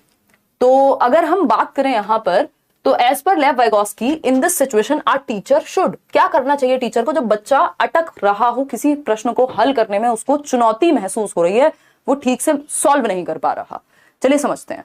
तो इग्नोर कर देना चाहिए, तो भैया टीचर किस लिए बिठाया है वहां, मूंगफली छीलने के लिए, कि बच्चे को समस्या हो और आप इग्नोर करके आराम से अपना पानी पिए, स्वेटर बुने, डांस करें, हैं? ऐसा थोड़ी है कि उसको अकेले ही सॉल्व करते रहना देना चाहिए और उसको इग्नोर कर देना चाहिए। तो ignore is not a positive word, कोई सकारात्मक शब्द नहीं है टीचर के लिए, आप सपोर्ट के लिए हैं वहां, ठीक है ना। देखिए नेक्स्ट है B option, give hints and cues to students regarding next move, यानी विद्यार्थी को अगले कदम के लिए संकेत या इशारे के द्वारा थोड़ा सा हिंट देना चाहिए, ताकि उसको पता लगे कि वो नेक्स्ट स्टेप में कैसे जाए, जहां वो अटक रहा है उसके नेक्स्ट स्टेप के लिए क्या कर देना चाहिए, बच्चे को थोड़ा सा हिंट देना चाहिए। सही है नहीं है, सही है। फिर आएंगे, लेकिन हमें उससे भी बेहतर ऑप्शन मिल जाए, क्या पता, देखते हैं सी और डी में। टेल द करेक्ट, इसको छोटा सा राइट लगा लेते हैं, देखेंगे इस पे। Tell the correct answer immediately, तुरंत उत्तर नहीं देना भाई, या तो बिल्कुल इग्नोर कर देंगे या एकदम से जवाब दे देंगे, बीच में कुछ नहीं। और जबकि आप बच्चे को सिखा रहे हैं तो बीच में ही रहना है आपको, ठीक है ना। हटा देंगे इसको भी। पनिश द स्टूडेंट, इसका अधिकार आपके पास बचा नहीं है। राइट टू एजुकेशन एक्ट कहता है कि बच्चे को आप कॉर्पोरल पनिशमेंट, मुर्गा या मुर्गी नहीं बना सकते, आंखें भी नहीं दिखा सकते, ठीक है ना। तो आप पनिश नहीं करेंगे, दंडित नहीं कर सकते हैं एज पर लॉ। कुछ स्कूल्स में आज भी होता होगा, बट हम क्यों इतना पढ़ रहे हैं गला फाड़ फाड़ के, कि हम परिवर्तन ला सकें, थोड़ा बेहतर कर सकें चीजों को, जो एजुकेशन पॉलिसीज में कहा गया है उसको हम सच में इंप्लीमेंट कर सकें कुछ हद तक, है ना। रियलिटी में चीजें मुश्किल होती हैं, बट अच्छे टीचर्स करते हैं, ऐसा नहीं है कि सारे टीचर्स बस डंडे ही लेकर के घूम रहे हैं बच्चों के पीछे, ठीक। और आप देखेंगे जो अच्छे टीचर्स हैं उनकी क्लास में सबसे ज्यादा एकदम डिसिप्लिन भी मेंटेन रहता है, बातचीत भी होती है, मजे करते हैं, पूरे सीखते हैं लोग, ठीक। तो अगर हम बात करें, पनिशमेंट आप दे नहीं सकते, इमीडिएटली बताने का कोई सेंस नहीं है, इग्नोर आप बच्चे को कर देंगे तो आपका कोई रोल नहीं बचा। एक ही ऑप्शन सही है, give hints and cues to students regarding next move, जिस स्टेप पे बच्चा अटकता है, जहां अटकता है वहां उसको थोड़ा सा हिंट दे देनी है। प्रॉब्लम मान लीजिए 4 स्टेप का क्वेश्चन है, एक उसने सॉल्व कर लिया, दूसरा कर लिया, तीसरे पे अटका हुआ है, तो आप तीसरे में या तो उसको थोड़ा सा सॉल्व कर दें, हाफ सॉल्व कर दें, पूरा सॉल्व नहीं करना, हिंट दे दें, क्यूज दे दें इनडायरेक्टली। इसको स्कैफोल्डिंग कहते हैं वाइगॉस्की की भाषा में, मचान कहते हैं इसको, टेम्परेरी हेल्प कहते हैं, कि आप स्कैफोल्ड कर रहे हैं बच्चे को हिंट दे करके या टेम्परेरी सपोर्ट दे करके। जैसे आप जब साइकिल चलाना सीखते थे तो पीछे से कोई पकड़ लेता था, जैसे ही आप चलाना खुद से शुरू करते थे हाथ हटा लेता था पीछे वाला। आजकल तो जमाना बदल गया, 4 पहिए वाली साइकिल आने लग गई है, वो स्कैफोल्डिंग है। जब आप छत पे खुद नहीं चढ़ पा रहे हैं तो आप क्या करते हैं, आप करते हैं सीढ़ी का इस्तेमाल, वही सीढ़ी स्कैफोल्डिंग है। जो आप खुद से नहीं कर सकते, उसमें मदद आपको थोड़ी सी मिल जाए तो आप कर लेंगे वो चीज, अकेले नहीं कर पा रहे थे, ठीक है ना। चलें आगे बढ़ें, कहानी समझें क्या कहानी है।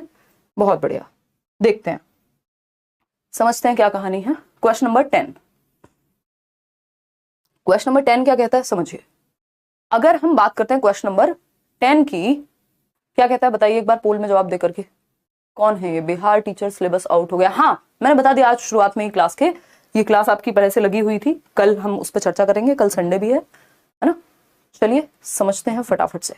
क्वेश्चन नंबर 10, अगर हम बात करें इन अ प्रोग्रेसिव क्लासरूम, यानी एक प्रगतिशील कक्षा में students focus should be on, बच्चों का फोकस किस चीज पे होना चाहिए।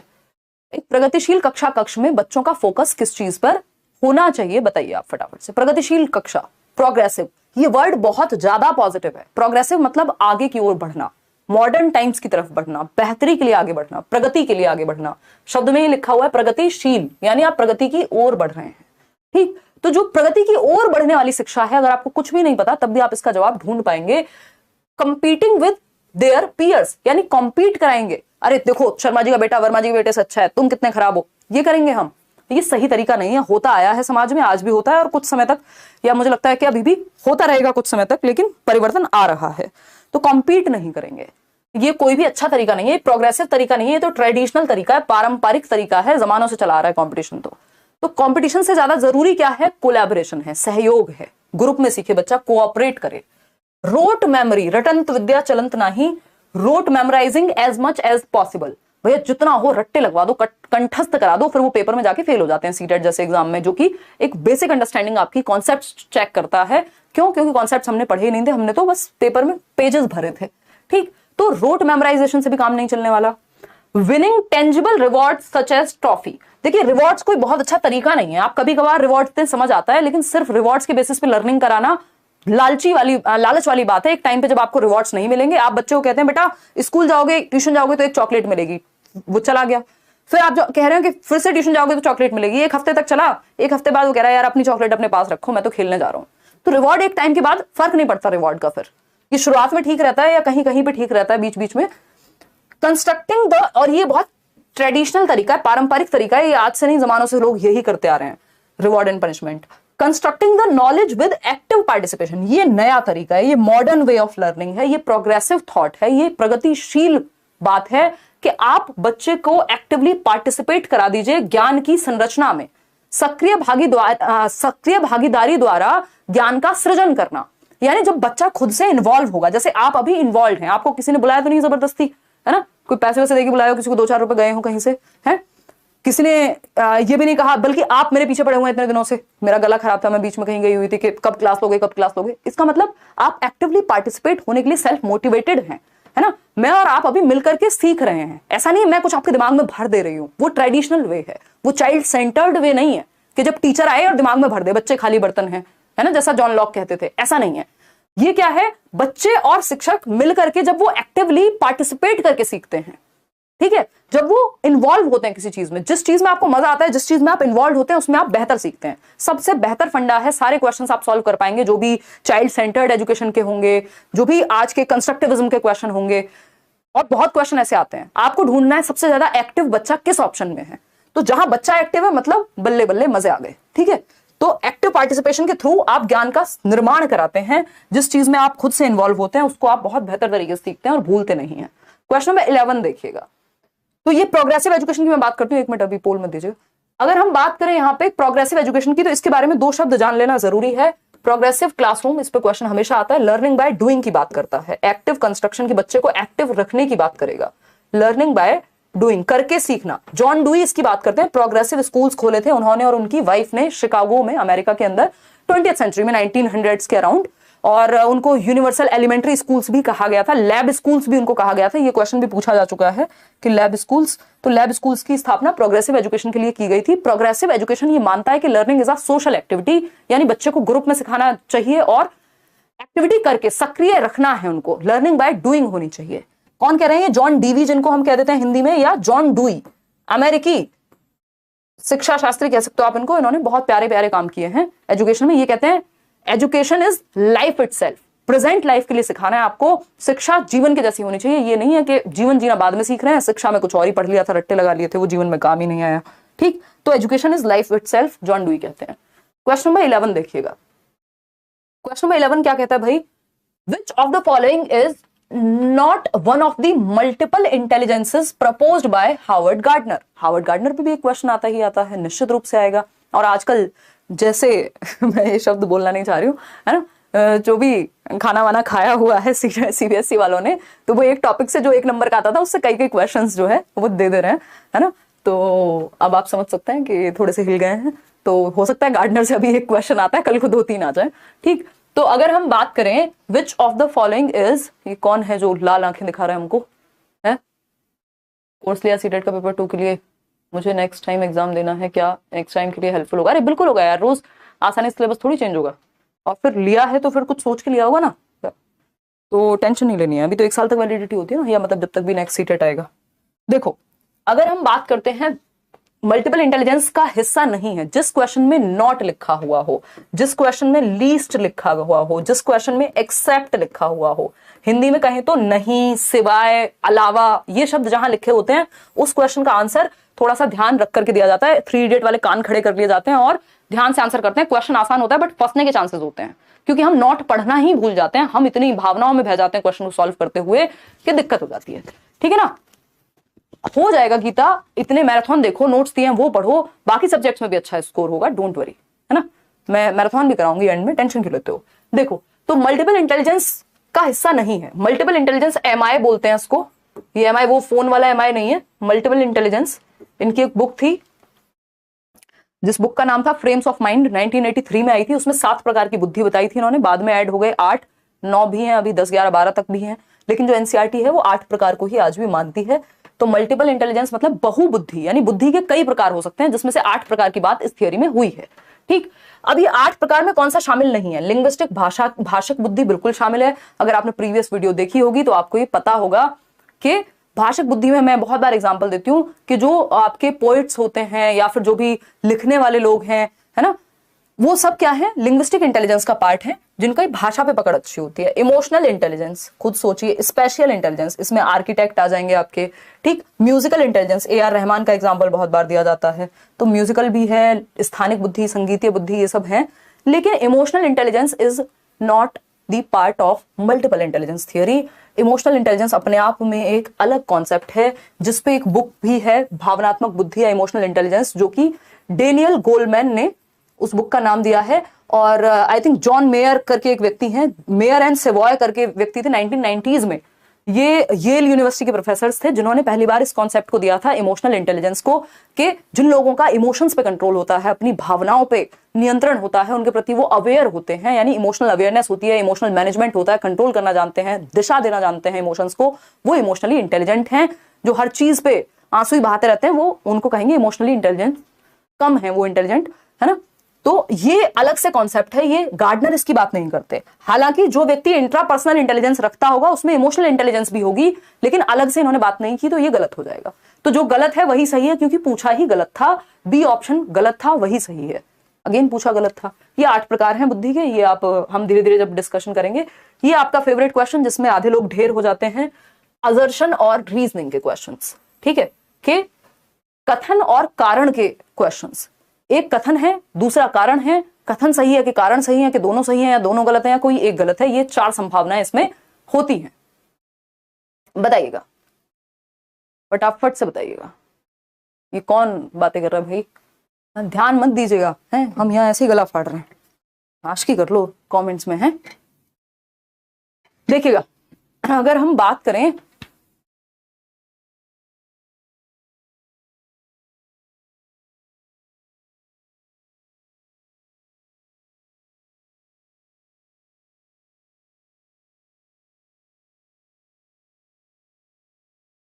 देखिए, 12th क्वेश्चन है हमारा, डटे रहो आज, कोई बात नहीं, एक बार अच्छे से डिस्कशन करना जरूरी है, फिर हम टॉपिक वाइज मंडे से आएंगे और देखते हैं क्या कहानी है।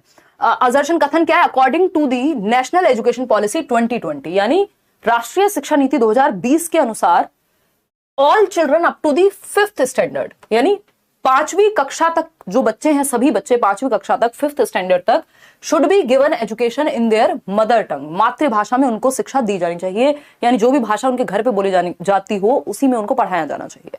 बात सही है या गलत है? बिल्कुल सही है। ऐसा 3 लैंग्वेज फॉर्मूला भी कहता है और एनसीएफ भी कहता है, और आज national language policy, sorry, national education policy भी कह रही है, और ये फैक्ट है। रीजन क्या है इसका? Young children learn and understand meaningful concepts more quickly in their mother tongue, यानी जो छोटे बच्चे होते हैं वो जल्दी सीख जाते हैं जब उनकी भाषा में, उनको मातृभाषा में समझाया जा रहा हो।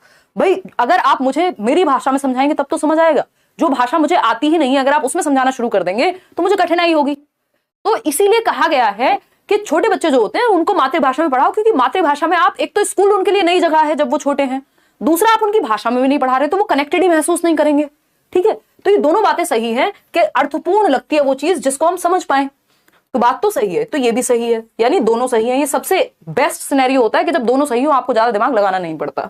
Both A and R are true, and R is the correct explanation of A. बिल्कुल सही है, both A and R true, but R is not the correct explanation of ए।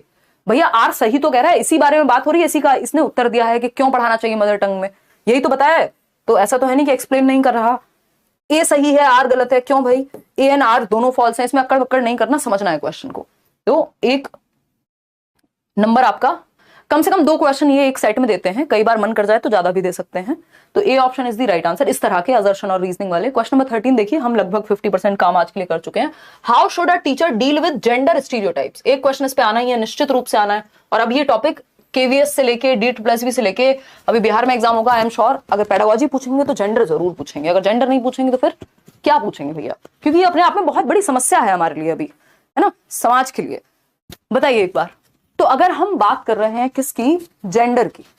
देखिए वोट कीजिए आप, चुनाव वाली वोट नहीं कि वोट हमें ही दीजिएगा, तो ये पोल में आपको वोट करनी है। फटाफट से बताओगे फिर आगे बढ़ेंगे, देखिएगा फटाफट से बताओ। चंपू लग रही हूं मैं आपसे बटन बटन लगा के, चलो कोई बात नहीं।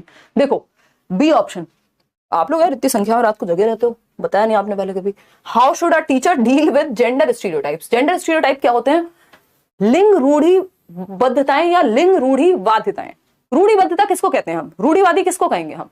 जो जमानों से जो चीज चली आ रही, बाबा आदम के जमाने से, यही कहा जाता है ना नॉर्मल भाषा में, उसी चीज को मानते जा रहे हैं। साइंस कुछ और कह रहा है, लॉजिक कुछ और कह रहा है, समाज बदल गया, दुनिया बदल गई, लोग बदल गए, ये वही के वही हैं, लकीर के फकीर बोलते हैं ना जिनको, कि मतलब इनमें परिवर्तन नहीं हो पा रहा। तो जेंडर स्टीरियोटाइप यानी स्टीरियोटाइप मतलब जो परिवर्तन समय के साथ जिसमें हुआ ही नहीं है, बस जो चीज चली आ रही है, जिसमें कोई लॉजिक हो नहीं हो, बस मानते आ रहे हैं। ठीक, तो स्टीरियोटाइप, जेंडर स्टीरियोटाइप क्या होता है कि भैया लड़के रोते नहीं है, ठीक, लड़कियों को स्पोर्ट्स में नहीं जाना चाहिए। हम देख रहे हैं अभी एयरफोर्स पायलट तक बन रही हैं, लड़ाकू विमान में जा रही हैं महिलाएं। अगर हम बात करें, आपके इतने सारे एग्जाम्पल हैं एनसीईआरटी में जब आप ईवीएस पढ़ते हैं, है ना, वहीदा प्रिज्म से लेकर के सुनीता विलियम्स तक के कैसे एस्ट्रोनॉट बन रही हैं फीमेल्स। अभी हम कितने सारे एग्जाम्पल्स हमारे देश में स्पोर्ट्स को लेकर के हैं। तो जेंडर स्टीरियोटाइप वो है कि भाई फलाना काम लड़कियों को करना चाहिए और फलाना काम लड़कों को करना चाहिए, काम बांट दिया आपने। क्यों? क्योंकि जेंडर एक सोशल कंस्ट्रक्ट है, तो जेंडर के आधार पर काम नहीं बांटने। स्टीरियोटाइप को कम करने के लिए आप क्या करेंगे? पहला ऑप्शन है promote gender typical roles. Gender typical role को अगर आप प्रमोट करेंगे, भैया लड़कियों को घर में रहना चाहिए, किचन में, उनको नौकरी पे नहीं जाना चाहिए, तो इससे तो और खराब होने वाली हैं चीजें। लॉजिक कुछ है नहीं, बस बातें देनी है, ठीक। तो promote gender typical roles among students, गड़बड़ हो जाएगी, इससे तो और प्रमोट होगा, स्टीरियोटाइप बढ़ेगा, इससे तो कम थोड़ी होगा। हमें तो इसको कम करना है क्योंकि इसमें कोई सेंस नहीं है, अभी बताऊंगी कैसे नहीं है sense. Present real life examples which counter stereotypes. वास्तविक जीवन से संबंधित ऐसे उदाहरण प्रस्तुत करने चाहिए जो काउंटर करते हैं उस रूढ़िबद्धता को। अच्छा आप कह रहे हैं अच्छा लड़का लड़की ये नहीं है, वो नहीं है, इनको काम नहीं करना चाहिए, लड़कियों को ड्राइविंग नहीं करनी चाहिए, फलाना नहीं करना चाहिए, तो आप उसका लॉजिक देंगे या उस तरह के एग्जाम्पल्स प्रस्तुत करेंगे उस क्षेत्र में जहां लड़कियों ने भी काम किया है, तो आपको पता लगेगा यार ये तो नॉर्मल चीज है। तो ये ठीक कैसे होगा? डिस्कशन से होगा, चर्चा से होगा। दूसरा, हमें रियल लाइफ एग्जांपल्स ऐसे प्रेजेंट करने पड़ेंगे कि जहां से बच्चे ये सीख पाए कि भैया दोनों जेंडर्स कुछ भी कर सकते हैं, दो इंडिविजुअल्स हैं, वो उनको जेंडर में जबरदस्ती बांटने की कोशिश नहीं करनी बहुत ज्यादा। तो इसमें एक उदाहरण ये हो सकता है कि भैया एक बच्चा है जिसके पेरेंट्स, एक बच्चा है जो ये सोचता है कि उसने बुक में कोई एग्जाम्पल देखा कि जिसमें कोई काम पे जा रही है महिला, अब उसने अपनी माताजी को, अपनी दादी को, अपने आसपास की महिलाओं को, बुआ को कभी काम पे जाते हुए देखा नहीं है। उसको तो ये पता है भाई खाना तो महिलाएं बनाती हैं, काम पे तो पुरुष जाते हैं घर से। अब दूसरा बच्चा अगर क्लास में होगा जिसके दोनों पेरेंट्स वर्किंग हैं, दोनों पेरेंट्स काम करते हैं, अब जब उसकी लाइफ से रियल लाइफ एग्जांपल जब आप प्रेजेंट कर रहे हैं कि ऐसा भी होता है, वो कहेगा नहीं मेरे यहाँ तो दोनों जाते हैं। तो ये क्या हुआ? स्टीरियोटाइप, जो रूढ़िबद्धता बनी हुई थी कि नहीं सिर्फ महिलाएं घर पे रहती हैं, पुरुष काम करने जाते हैं, ये ब्रेक होगा ऐसे एग्जाम्पल्स से, रियल लाइफ एग्जाम्पल्स से। तो यही है स्टीरियोटाइप को खत्म करने का एक तरीका कि इस पे चर्चा हो, डिस्कशंस हो और रियल लाइफ एग्जांपल्स या नॉन स्टीरियोटिपिकल रोल्स में हम पुट करें। स्टीरियोटिपिकल जो रोल्स हैं उनको चैलेंज किया जाए। ये सारे वर्ड्स पेपर में मिलते हैं, ऐसा नहीं मैं बस ऐसे ज्ञान की बातें कर रही हूं। Practice same gender based grouping of students. अगर सेम ही प्रैक्टिस चलती रहेगी जो चला आ रहा है पहले से कि मम्मी है तो खाना बनाएंगे, पिताजी हैं तो बाहर जाएंगे, तो ये क्या है, इससे स्टीरियोटाइप बढ़ेगा, कम नहीं होने वाला। Avoid discussions around gender issues in the classroom. लोग इससे बचते हैं जेंडर डिस्कशंस, इन मुद्दों पे बात करने से, क्योंकि कोई तर्क नहीं होता और मान्यताएं हर्ट हो जाती हैं लोगों की, ठीक। तो ये अवॉइड करने से भी कोई स्टीरियोटाइपिंग का सॉल्यूशन नहीं मिलने वाला। अब इसमें मैं आपको एक दो एग्जांपल दिखा देती हूं। उत्तर क्या सही है? B, present real life examples. अब ये एक तरीका है, रियल लाइफ एग्जांपल कह लो आप इसको, या हम कह सकते हैं कि नॉन स्टीरियोटिपिकल, ऐसे रोल्स में दिखाना महिलाओं को जो रूढ़िबद्ध नहीं है, जो स्टीरियोटिपिकल जो थॉट है उसको चैलेंज कर रहे हैं। तो नॉन स्टीरियोटिपिकल क्या है कि बच्चा है, लड़का है, बॉय, जो क्या कर रहा है? गुड़िया से खेल रहा है ना? नहीं तो ये कहा जाता है ना, गुड़िया गुड्डों से कौन खेल रहा है? लड़कियां ही खेलती हैं। अब जब ऐसा बना ही दिया गया तो ऑब्वियसली फिर लड़कियां ही खेलेंगी, ठीक है। तो अगर हम बात करेंगे, यहां एक ट्रक है या कार है जिससे लड़की खेल रही है कोई गेम।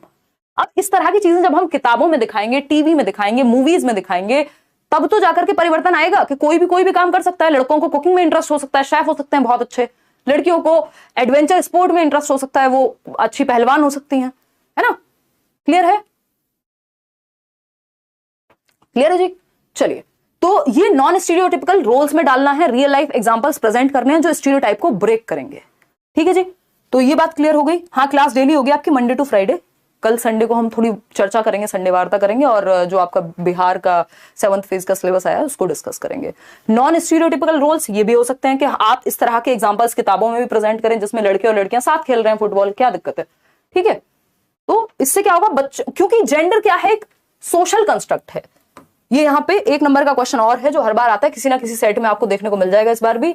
जेंडर और सेक्स दो चीजें हैं, हिंदी में दोनों को लिंग ही कहेंगे, ठीक है ना, या हिंदी में जेंडर ही लिख देगा अगर, अब तो ये होने लग गया है, तो इसको हिंदी में लिंग ही कहते हैं दोनों को। तो आपको इंग्लिश वाली साइड झांक करके देख लेना पेपर में। जेंडर क्या है? एज अ सोशल कंस्ट्रक्ट, ये आपके सिलेबस में दिया हुआ है बहुत पुराने समय से। सोशल कंस्ट्रक्ट सामाजिक संरचना है। जेंडर एक सामाजिक संरचना है, समाज ने बनाया है कि महिलाएं ये काम करेंगी, पुरुष ये काम करेंगे। जबकि सेक्स क्या है? एक बायोलॉजिकल संरचना है। क्या है?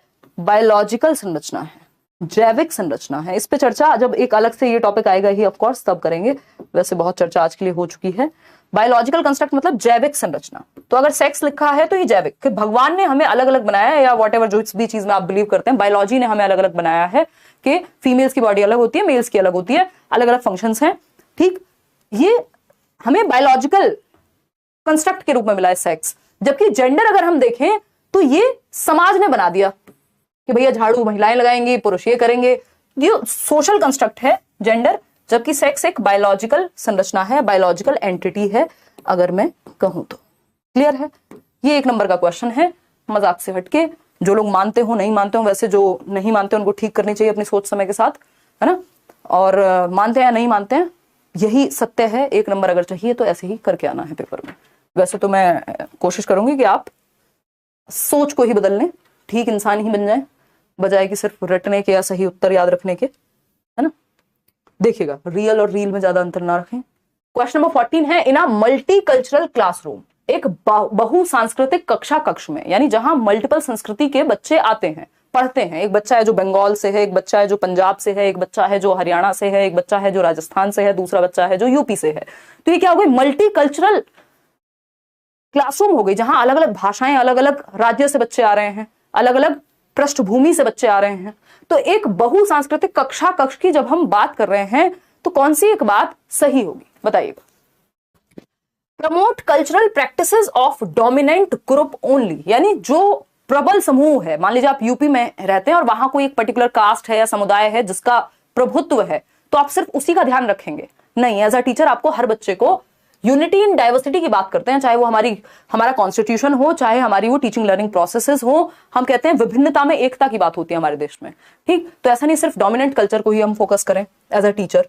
Promote cultural practices of disadvantaged groups only, यानी केवल सुविधा वंचित या वंचित समूह वर्ग के बच्चों के लिए ही आप काम करेंगे। कि जो कोई मान लीजिए इस तरह के ट्राइबल कम्युनिटीज से है या हाशिए पे है, किसी भी वजह से समाज ने उसको अलग थलग कर दिया है, गरीब है, मतलब किसी भी सेंस में वो वंचित है, तो सिर्फ उनका ही ध्यान रखेंगे? नहीं, ओनली वाले ऑप्शंस तो वैसे ही खतरनाक होते हैं, ठीक। भाई आपको तो सबको लेके चलना है साथ में एज अ टीचर। भाई टीचर की ऐसा देखा जाए तो एक बड़ी रिस्पॉन्सिबिलिटी है। We are called nation builders. तो ये बातें आइडियलिस्टिक लगती हैं हमें कई बार, बट ये ऐसी जॉब है टीचिंग जिसको आप जितना आसान चाहे बना लीजिए, जितना बोरिंग चाहे बना लीजिए, और जितना इंटरेस्टिंग या चैलेंजिंग बनाना चाहें उतना बना सकते हैं। आपके ऊपर है कि आप कैसे टीचर बनना चाहते हैं। सी ऑप्शन है, negatively present cultural practices of dominant group, यानी जो डोमिनेंट ग्रुप है उनको नेगेटिव कहते रहेंगे। भाई आपका काम नेगेटिव या पॉजिटिव कहना नहीं है, आपका काम धर्म की राजनीति करना नहीं है एज अ टीचर, ठीक। डी ऑप्शन है respect individual differences of students in terms of their socio cultural experiences, यानी विद्यार्थियों के सामाजिक सांस्कृतिक अनुभवों के संदर्भ में उनकी व्यक्तिगत विभिन्नताओं का ध्यान रखना। भाई आप अभी कितने 11,000 लोग अभी भी हैं रात को 11:15 बजे भी, तो अब 11,000 लोगों की अगर हम बात करें एक साथ बिठा दें, या 11 लोगों को भी एक साथ बिठा दें, आप अपने घर में भी देखेंगे आपके भाई बहन माता पिता सबको सेम चीज पसंद है। कुछ चीजें सेम पसंद होंगी, ज्यादातर चीजें अलग भी होंगी आप में। किसी को थोड़ा रात में पढ़ना पसंद होगा, कोई थोड़ा सा सुबह जल्दी पढ़ना पसंद करता है, किसी और को किसी को नीला रंग पसंद है, किसी को पीला पसंद होगा, वॉट, किसी को कोई गाना पसंद है, किसी को कोई शो पसंद है। तो ये क्या हुए, इंडिविजुअल डिफरेंसेस हैं कि हमारे इंटेलिजेंस, हमारे एप्टीट्यूड, हमारे एटीट्यूड, मतलब हम अपनी रुचियों में, हम दिखने में, जैसे 5 उंगलियां कहा जाता है ना, बहुत ही बेसिक कहावत है कि भैया 5 उंगलियां बराबर नहीं होती बट इंपॉर्टेंट है। ऐसा थोड़ी कि बिना अंगूठे काम चल जाएगा, एक उंगली निकाल दें चल जाएगा काम। तो इंडिविजुअल डिफरेंसेस ऐसे ही हैं कि भिन्नताएं हैं हम में सब में, लेकिन सभी इंपॉर्टेंट है। एज अ टीचर आपको महत्व देना है। तो बच्चों की व्यक्तिगत विभिन्नताओं को आपको उनके सामाजिक सांस्कृतिक अनुभवों को, जिस समाज से, जिस संस्कृति से वो आ रहे हैं, उनको एक्सेप्ट करके जोड़ना है। उस तरह के एग्जांपल्स भी दे सकते हैं आप, कनेक्ट करना है, बेसिकली सबको साथ लेके चलना है। यही इंक्लूसिव क्लासरूम होती है, इंडिविजुअल डिफरेंसेस का जहां आप ध्यान रखते हैं। क्वेश्चन नंबर 15 देखिएगा, बढ़ेंगे आगे, 15 क्वेश्चन और हैं, थोड़ी स्पीड पकड़ लेंगे अब। अगर हम बात करें when assessment is done for students comprehension and understanding of a skill और lesson during the learning and teaching process, it refers to, यानी जब आकलन जो है वो बच्चों की समझ के आधार पे होगा या उनकी समझ को देखने के लिए होगा कि कितना उन्होंने समझा है, और कब हो रहा है, ड्यूरिंग द लेसन, जब लेसन चल रहा है, पढ़ाई लिखाई चल रही है, तभी आप आकलन कर रहे हैं, टेस्ट कर रहे हैं, जांच रहे हैं बच्चे को।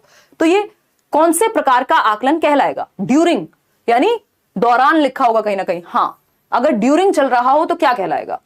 तो अगर ड्यूरिंग वर्ड लिखा हुआ है, दैट मीन्स आप कितने परसेंट लोग, 59% लोग सही उत्तर दे रहे हैं कि भैया असेसमेंट फॉर लर्निंग होगा, ये तो है ना, सीखने के लिए आकलन, क्योंकि लर्निंग अभी चल रही है, उसी दौरान आप आकलन भी कर रहे हैं। ऑफ लर्निंग होता है आफ्टर लर्निंग, ये ड्यूरिंग नहीं होगा, आफ्टर होगा, ठीक है। और अगर हम बात करें नॉन कॉन्टिन्यूअस इवेल्युएशन को हम फोकस नहीं करते, हम कॉन्टिन्यूअस इवेल्युएशन को फोकस करते हैं, जिसको CCE कहते हैं, कॉन्टिन्यूअस एंड कॉम्प्रिहेंसिव, सतत एवं व्यापक मूल्यांकन के अंदर ही आते हैं सारे। समेटिव इवेल्युएशन का हिस्सा होता है असेसमेंट ऑफ लर्निंग, जबकि फॉर्मेटिव इवेल्युएशन का हिस्सा होता है FA, जिसको हम कहते हैं, आपके FA एग्जाम्स होते हैं ना, क्या, असेसमेंट फॉर लर्निंग।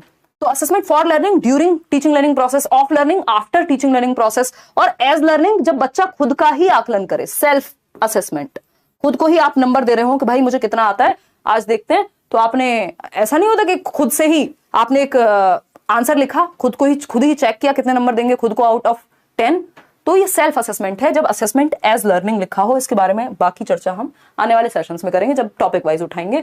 अब थोड़ी चर्चा कम करके क्वेश्चंस को फोकस कर लेते हैं। अगर हम बात करें providing opportunities to all students for achieving their potential irrespective of variation in their abilities is a key objective of dash classroom, यानी सभी विद्यार्थियों को उनकी योग्यताओं में भिन्नता होने के बावजूद उनके संभाव्य गुणों की प्राप्ति के लिए अवसर प्राप्त करना। अब कई लोगों की समस्या ये रहेगी, ये आप धीरे धीरे जैसे जैसे क्लासेस चलेंगी, कई लोगों के कमेंट ये आने शुरू हो जाएंगे, जब आप कराते हो क्वेश्चन, जब आप पढ़ते हो तो सही हो जाता है, जब हम खुद से करते हैं घर पे बैठ के तो गलत हो जाता है। उसका रीजन है, मैं पढ़ती जैसे हूं उसमें कॉम्प्रिहेंशन शामिल है, वो एक्सपीरियंस भी शामिल है साथ में। तो आप पढ़ के समझ पाएंगे जब आप प्रैक्टिस करेंगे, थोड़ी सी कुछ दिन आपको लगेंगे मेरे साथ, उससे फिर आपका दिमाग जो है साथ में चलने लग जाएगा कि आप भी उसी तरह से पढ़ के समझने लग जाएंगे, है ना, क्योंकि वो एक वे है जहां से हम पढ़ के कैसे समझ पा रहे हैं। तो पढ़ के समझने में दिक्कत होती है कई लोगों को, इसलिए वो गलत आंसर कर देते हैं जब खुद से कर रहे होते हैं, या फिर प्रैक्टिस की कमी होती है। 2 ही चीजें हैं बस, तीसरा कुछ नहीं है। तो सभी विद्यार्थियों को उनकी योग्यताओं में भिन्नता होने के बावजूद उनके संभाव्य गुणों की प्राप्ति के लिए अवसर प्रदान कराना कक्षा का मुख्य उद्देश्य है। कैसी कक्षा है ये? यानी अंतर है सब में, लेकिन हम संभाव्य गुण, यानी जो उनमें पोटेंशियल है, उसको बाहर निकाल करके ला रहे हैं हर बच्चे के। तो ये किस क्लास का ऑब्जेक्टिव होगा? ये इंटीग्रेटेड का होगा। इंटीग्रेटेड में सबके पोटेंशियल पे फोकस ना करके बस उनको इंक्लूड करने की बात होती है। इससे बेटर क्या है? इंक्लूसिव। ये क्या है? Inclusive classroom. इंक्लूसिव क्लासरूम क्या होता है? समावेशी शिक्षा, एजुकेशन फॉर ऑल की बात होगी। हर प्रकार का बच्चा, चाहे कोई गिफ्टेड बच्चा है यानी जिसमें बहुत तेज दिमाग है, कोई बच्चा है जो बहुत धीरे सीखता है, कोई बच्चा है जिसको स्पोर्ट्स में ज्यादा इंटरेस्ट है, कोई बच्चा है जो कोई और भाषा बोलता है, यानी हर तरह के बच्चे को इंक्लूड करके उसके पोटेंशियल जो वो अच्छा कर सकता है उस तरफ लेकर के जाना इंक्लूसिव एजुकेशन है। यानी इक्विटी बेस्ड एजुकेशन। इक्विटी मतलब इक्विटी मतलब समता, इस पे चर्चा बाद में करेंगे। एक होती है इक्वालिटी, दूसरी होती है इक्विटी। इक्वालिटी से बेटर है इक्विटी, कि आप नीड को समझ करके तब ट्रीटमेंट दें। हमेशा ये नहीं होता कि इक्वालिटी, आप एक लड़का है जो मतलब आपको दिख रहा है हेल्दी, और एक फीमेल है जो आपको पता है कि बायोलॉजिकली ऐसा हो सकता है कि स्ट्रेंथ का थोड़ा अंतर हो, तो आप ये कहें दोनों को 50-50 किलो वेट ही लेकर के जाना है, तो ये क्या हुआ, ये बेवकूफी है। इक्वालिटी तो हुई लेकिन इसमें इक्विटी नहीं है ना, क्योंकि मल्टीपल रीजंस हो सकते हैं। वो फीमेल प्रेग्नेंट हो सकती है, मेंस्ट्रुएशन पे हो सकते हैं, व्हाटएवर द रीजन इज, है ना। इसका मतलब ये नहीं हुआ कि वो फीमेल कमजोर है। तो ये क्या हुआ, इक्विटी बेस्ड प्रिंसिपल्स हैं। आप ओलंपिक में भी देखते हैं, या मतलब गेम्स भी, स्पोर्ट्स में भी क्या होता है, अगर कोई जिसको शॉर्ट पुट हम गोला फेंक बोल रहे हैं या डिस्कस थ्रो है, तो इन सबका भी वेट डिफरेंट होता है। वो क्यों है डिफरेंट मेल और फीमेल के लिए, इक्विटी बेस्ड, उनकी बायोलॉजिकल जो संरचना है वो डिफरेंट है, इसलिए इक्विटी का ध्यान रख रहे हैं। वहां पे हम रिजर्वेशन दे रहे हैं, चाहे कास्ट में दे रहे हो, चाहे हम बस में फीमेल्स के लिए रिजर्वेशन दे रहे हो, मेट्रो में दे रहे हो, ट्रेन में दे रहे हो। रीजन क्या है, इक्विटी यानी समता।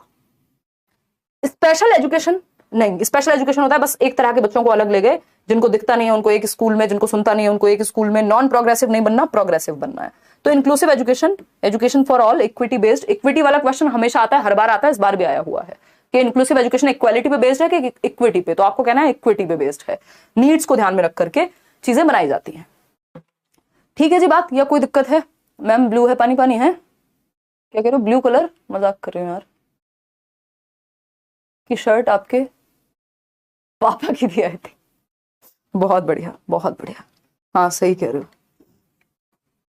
और बताओ कुछ है, नई शर्ट पहने हैं और आप यहां मजाक उड़ा रहे हैं हमारा। चलिए आइए,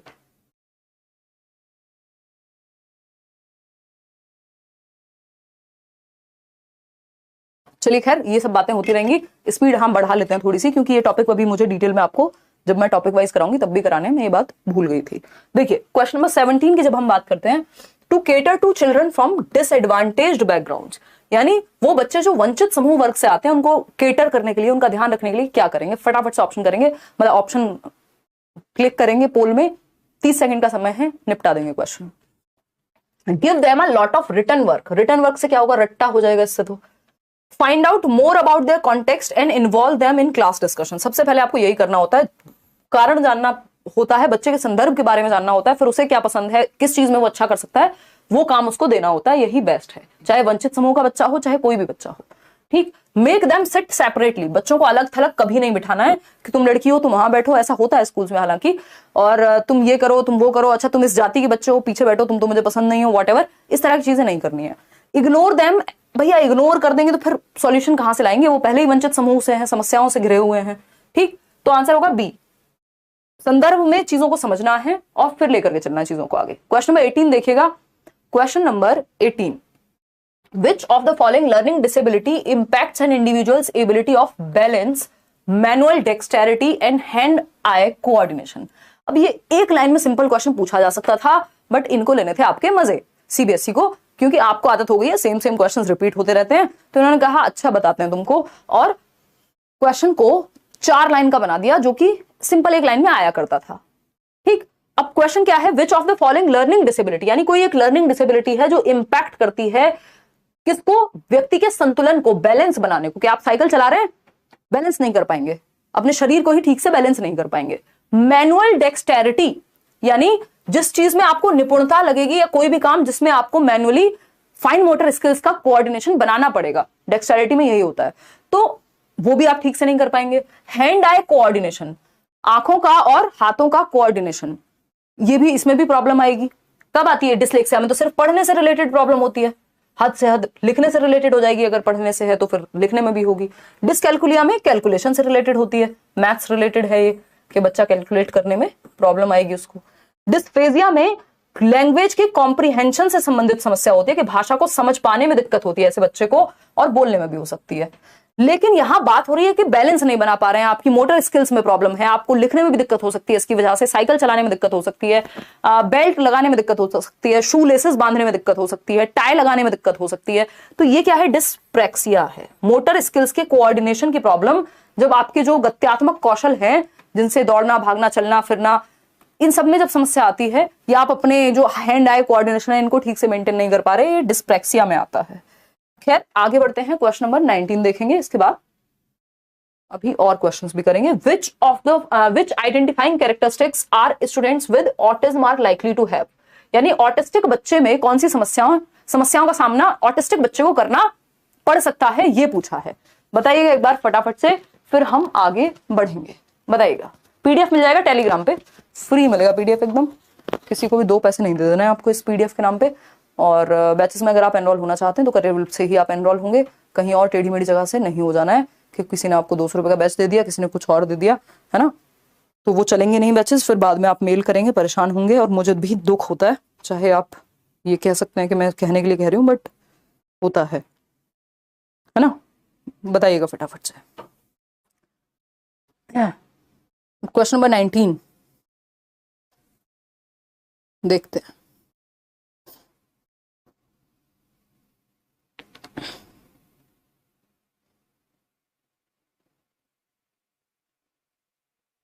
चलें आगे। देखिए, तो क्वेश्चन नंबर 19 की जब हम बात कर रहे हैं तो ऑटिस्टिक बच्चा जिसको ऑटिज्म है, जिसको हम स्वालीनता कह देते हैं हिंदी में, कम्युनिकेशन डिफिकल्टीज बिल्कुल होती हैं कि बच्चे को अपनी बात कहने में, संप्रेषण में कठिनाई होती है। High urge to interact with all, नहीं, ये आइसोलेशन में या बहुत ज्यादा इंटरेक्शन पसंद नहीं करता। वेरी लो आईक्यू, ऐसा बिल्कुल नहीं है कि ऑटिस्टिक बच्चा है तो आईक्यू कम होगा उसका।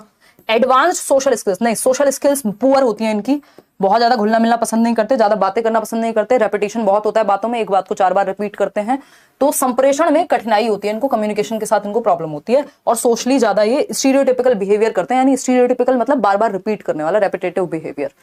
ठीक है। क्वेश्चन नंबर 20 देखिएगा। ये स्टीरियोटिपिकल बिहेवियर पूछा जा सकता है, पूछा हुआ है प्रीवियसली किसी तो एग्जाम में, सीटेट में नहीं, बट भाषा तो चेंज की जा सकती है ना। देखिएगा, क्वेश्चन नंबर 20 है, which of the following is not an identifying characteristic of student with creativity, यानी निम्नलिखित में से कौन सी सृजनात्मक विद्यार्थी की पहचान नहीं है। सृजनात्मक मतलब क्रिएटिव बच्चा, कुछ नया सोचे, जो कुछ डिफरेंट सोचे, कुछ अलग लीक से हटके। स्ट्रॉन्ग सेंस ऑफ क्यूरियोसिटी, यानी जिज्ञासा बहुत होती है, जिज्ञासा होगी तभी तो कुछ नया सोच पाओगे। जिसमें जिज्ञासा ही नहीं है, जो दुनिया को देखता भी तो देखता है अरे यार क्या ही है, बहुत बेकार दुनिया है ना, वो क्यूरियोसिटी खत्म है उसके जीवन से। तो जो क्यूरियस ही नहीं है वो नया क्यों करेगा कुछ, वो तो खाएगा पिएगा, ईट स्लीप रिपीट। ठीक। कन्वर्जेंट थिंकिंग, यानी अभिसारी सोच, सिकुड़ती हुई सोच, दिशाओं में सोचना ही नहीं है, तो ये क्रिएटिविटी से जुड़ा हुआ है। Higher order problem solving, question mark था ये, मैंने कहा नहीं है कि जुड़ा हुआ है। Higher order problem solving skills, उच्च स्तरीय समस्याओं का समाधान निकाल देगा ऐसा बच्चा। नोवल इनोवेटिव आइडियाज, नवाचारी अनूठे आइडियाज, कुछ डिफरेंट आइडियाज। देखिए ये भी क्रिएटिविटी से जुड़ा हुआ है कि बहुत क्यूरियस होगा बच्चा। हायर ऑर्डर प्रॉब्लम्स को जब वो सॉल्व कर पाएगा तभी तो नए नए तरीके ढूंढेगा। नोवल इनोवेटिव आइडियाज होंगे, कुछ नवाचार उसके अंदर होगा। लेकिन कन्वर्जेंट थिंकिंग जिसकी है वो क्रिएटिव नहीं हो सकता, क्योंकि क्रिएटिव होने के लिए डाइवर्जेंट थिंकिंग, जो कन्वर्जेंट का जस्ट ऑपोजिट होती है, ये दोनों को दिया था जॉय पॉल गिलफर्ड ने, जेपी गिलफर्ड ने, डाइवर्जेंट और कन्वर्जेंट थिंकिंग को। डाइवर्जेंट थिंकिंग को जोड़ा जाता है क्रिएटिविटी के साथ, out of the box thinking के साथ, लेटरल थिंकिंग के साथ, ब्रेनस्टॉर्मिंग के साथ, ये सारी चीजें क्रिएटिविटी से जुड़ी हुई हैं। वहीं कन्वर्जेंट थिंकिंग जो है वो इंटेलिजेंस से जुड़ी हुई है। जब आपको एक क्वेश्चन है, 4 ऑप्शन है, इसमें से कुछ चूज करना है, आप बुद्धि का प्रयोग करते हैं, कुछ क्रिएटिविटी थोड़ी लगाते हैं कि 5वां ऑप्शन बना दिया आपने, तो ये कन्वर्जेंट थिंकिंग है, इसमें कुछ नया थोड़ी किया आपने, अपनी बुद्धि का प्रयोग किया बस। तो बी ऑप्शन कन्वर्जेंट थिंकिंग, ये क्रिएटिविटी से नहीं जुड़ा हुआ, नॉट पूछा था, जो गलत है वही सही है क्योंकि पूछा ही गलत था। ठीक है ना। चलिए खैर आगे बढ़ते हैं, 8-9 क्वेश्चन और हैं। क्वेश्चन नंबर 21 देखिएगा। National education policy 2020 suggest that education should be, अब मैं क्या करूं, मैं बह जाती हूं डिस्कशन में। देखिएगा, अगर हम बात करें नेशनल एजुकेशन पॉलिसी एनईपी 2020 की, इस पे खूब क्वेश्चंस आते हैं। Suggest that education should be, यानी राष्ट्रीय शिक्षा नीति 2020 सुझाती है कि शिक्षा को कैसा होना चाहिए। तो पहला ऑप्शन है limited to textbook content. भैया ये तो एनसीएफ पहले से मना कर रहा था कि सिर्फ पाठ्य पुस्तक से मत जोड़ो, रियल लाइफ से भी जोड़ो, बात तो सही है। फिर आया next point, based on rote memorisation, यानी रटने पे बेस्ड हो। तो जहां बच्चा एक्टिव नहीं है वो सब खराब चीज है, बच्चा जहां सबसे ज्यादा एक्टिव है वो बेटर है। कोई भी पॉलिसी हो, कोई भी एनसीएफ हो, सब यही मानेंगे। सी ऑप्शन है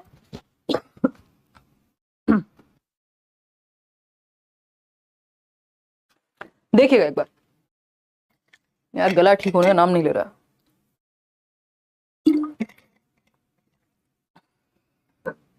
देखिएगा, अगर हम बात करते हैं क्वेश्चन नंबर 21 की, तो रोट मेमोराइजेशन भी खराब हो गया, यहाँ पे भी बच्चा पैसिव है।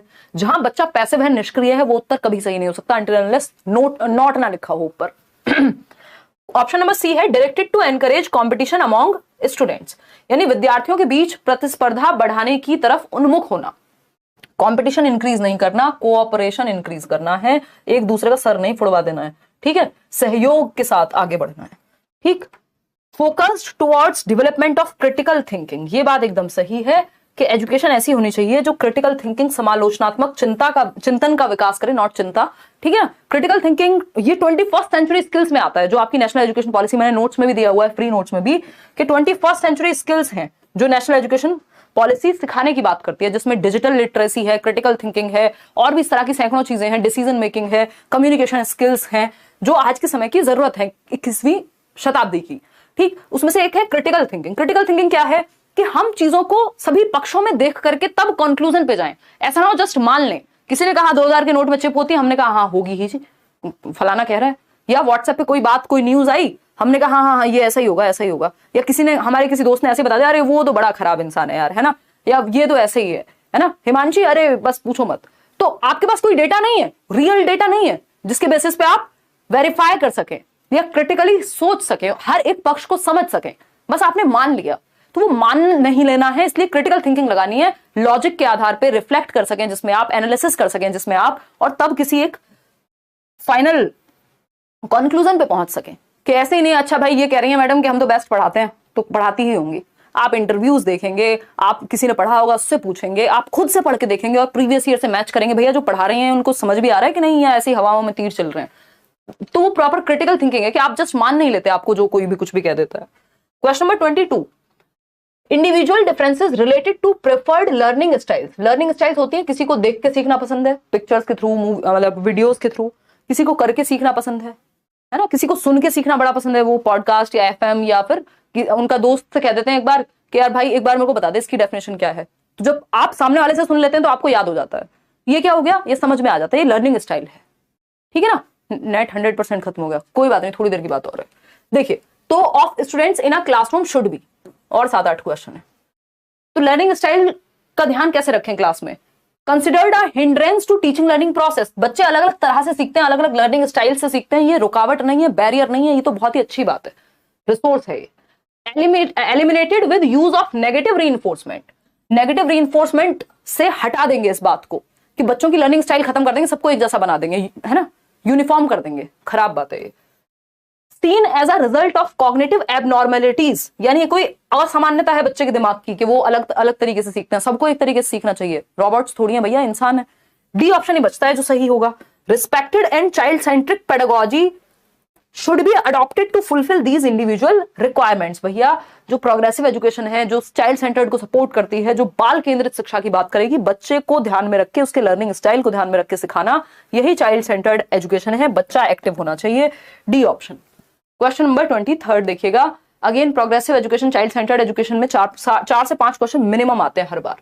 अब progressive classroom views teachers as dash and learners as dash. तो प्रोग्रेसिव क्लासरूम यानी जो प्रोग्रेसिव होगी, आगे बढ़ती हुई होगी, लर्निंग बाय डूइंग को सपोर्ट करेगी, चाइल्ड सेंटर्ड एजुकेशन को सपोर्ट करेगी। बताइए फटाफट से अब। हाँ थोड़ा जल्दी कर रहे हैं, आपका नेट खत्म ना हो इसलिए, ठीक है, कई लोगों का हो भी गया होगा। नॉलेज डिलीवर, दिन भर क्यों मूवीज देखते हो भाई, पूरे दिन यूट्यूब पे क्या करते हो, तो पता शाम को ही क्लास होगी। देखो, नॉलेज डिलीवर्स पैसिव, मतलब प्रोग्रेसिव जो टीचर है वो नॉलेज डिलीवर करने वाला व्यक्ति है, जो ज्ञान का बखान करेगा, और जो बच्चा है वो पैसिव है। देखो बच्चा जहां भी पैसिव हो जाए वो कभी भी अच्छा उत्तर हो ही नहीं सकता, बच्चे को निष्क्रिय नहीं, एक्टिव करना है, पैसिव नहीं करना। डोमिनेंट सोर्स ऑफ इंफॉर्मेशन, यानी टीचर ही है dominant source of information, negative है ये, और बच्चे जो हैं वो उससे कमतर हैं, ऐसा नहीं है। फैसिलिटेटर्स होते हैं टीचर, बिल्कुल सही बात है, एनसीएफ यही तो कहता है, सुविधा दाता हैं आप माहौल क्रिएट करते हैं सीखने का, और मिल करके सीखते हैं बच्चे और आप दोनों, आप मतलब टीचर।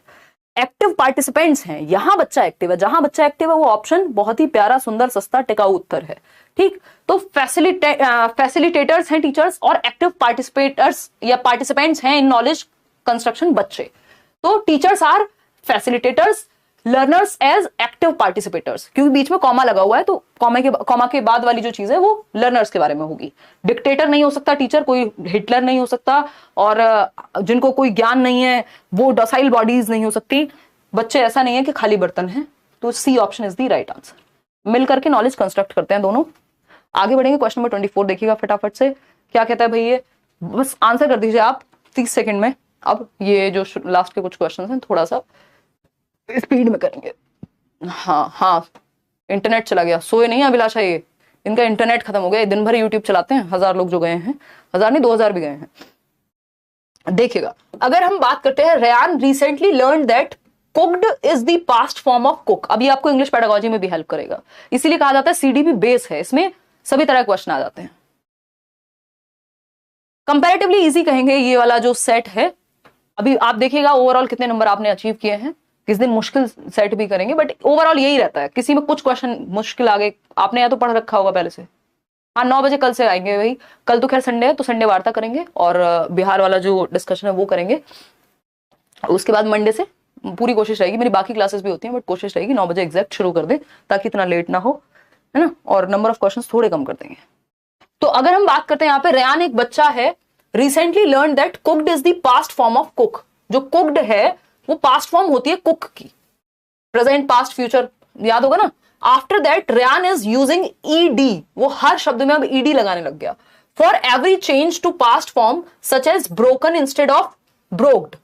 तो अब बच्चे को जो है हर चीज में क्या लगाना है, ईडी लगा देना। उसको लगता है पास्ट फॉर्म बनानी है अगर, बस ईडी लगा दो, जबकि सब जगह पे ऐसा नहीं होता भाई। अगर हम बात करें ब्रोक्ड थोड़ी होता है ना, हम ब्रोक यूज करेंगे, ब्रोकन यूज करेंगे थर्ड फॉर्म में। या फिर अगर हम बात कर रहे हैं कि जैसे ये भी एक क्वेश्चन आता है पहले से, गो है, अब बच्चा इसको, इसकी पास्ट फॉर्म क्या होगी, वेंट हो जाएगी। लेकिन बच्चा क्या करेगा, उसने भी नया नया एक रूल सीखा है जो हर जगह लगा देगा, वो इसमें भी ईडी लगा देगा, गोड लगा देगा, आई गोड टू स्कूल, जबकि आई वेंट टू स्कूल होगा। तो जब कोई भी नया रूल बच्चा ग्रामेटिकल सीखता है तो वो उसको अननेसेसरी बहुत सारी जगहों पे यूज करने लग जाता है। इसको ओवर जनरलाइजेशन कहते हैं, या इसको हम ओवर रेगुलराइजेशन कहते हैं, यानी अति नियमितता या अति सामान्यकरण हो जाता है नियम का, वो हर जगह फिर वही यूज करता है, उसमें ईडी लगा देगा। जैसे कई लोग होंगे, अब उनको पता है वो, हम कहेंगे कि कुछ अचीव किया आपने, तो वो अचीव में भी ईडी लगा देंगे कि अचीव्ड, ठीक है ना। चलिए बी ऑप्शन, आगे बढ़ेंगे, रेस्ट्रिक्ट नहीं करती ये चीज। क्वेश्चन नंबर 25 देखिए, brainstorming as a technique can be used to develop dash in children. Brainstorming बुद्धिशीलता, या फिर इसको हम मस्तिष्क उद्वेलन कहते हैं। तो ब्रेनस्टॉर्मिंग क्या है, ग्रुप में बच्चों को बिठाया और कोई प्रॉब्लम दी और उस पर सोचने को कहा फटाफट से, ठीक है, ये इसमें कुछ नए आइडियाज आएंगे। तो ब्रेनस्टॉर्मिंग में दिशाओं में सोचना होता है।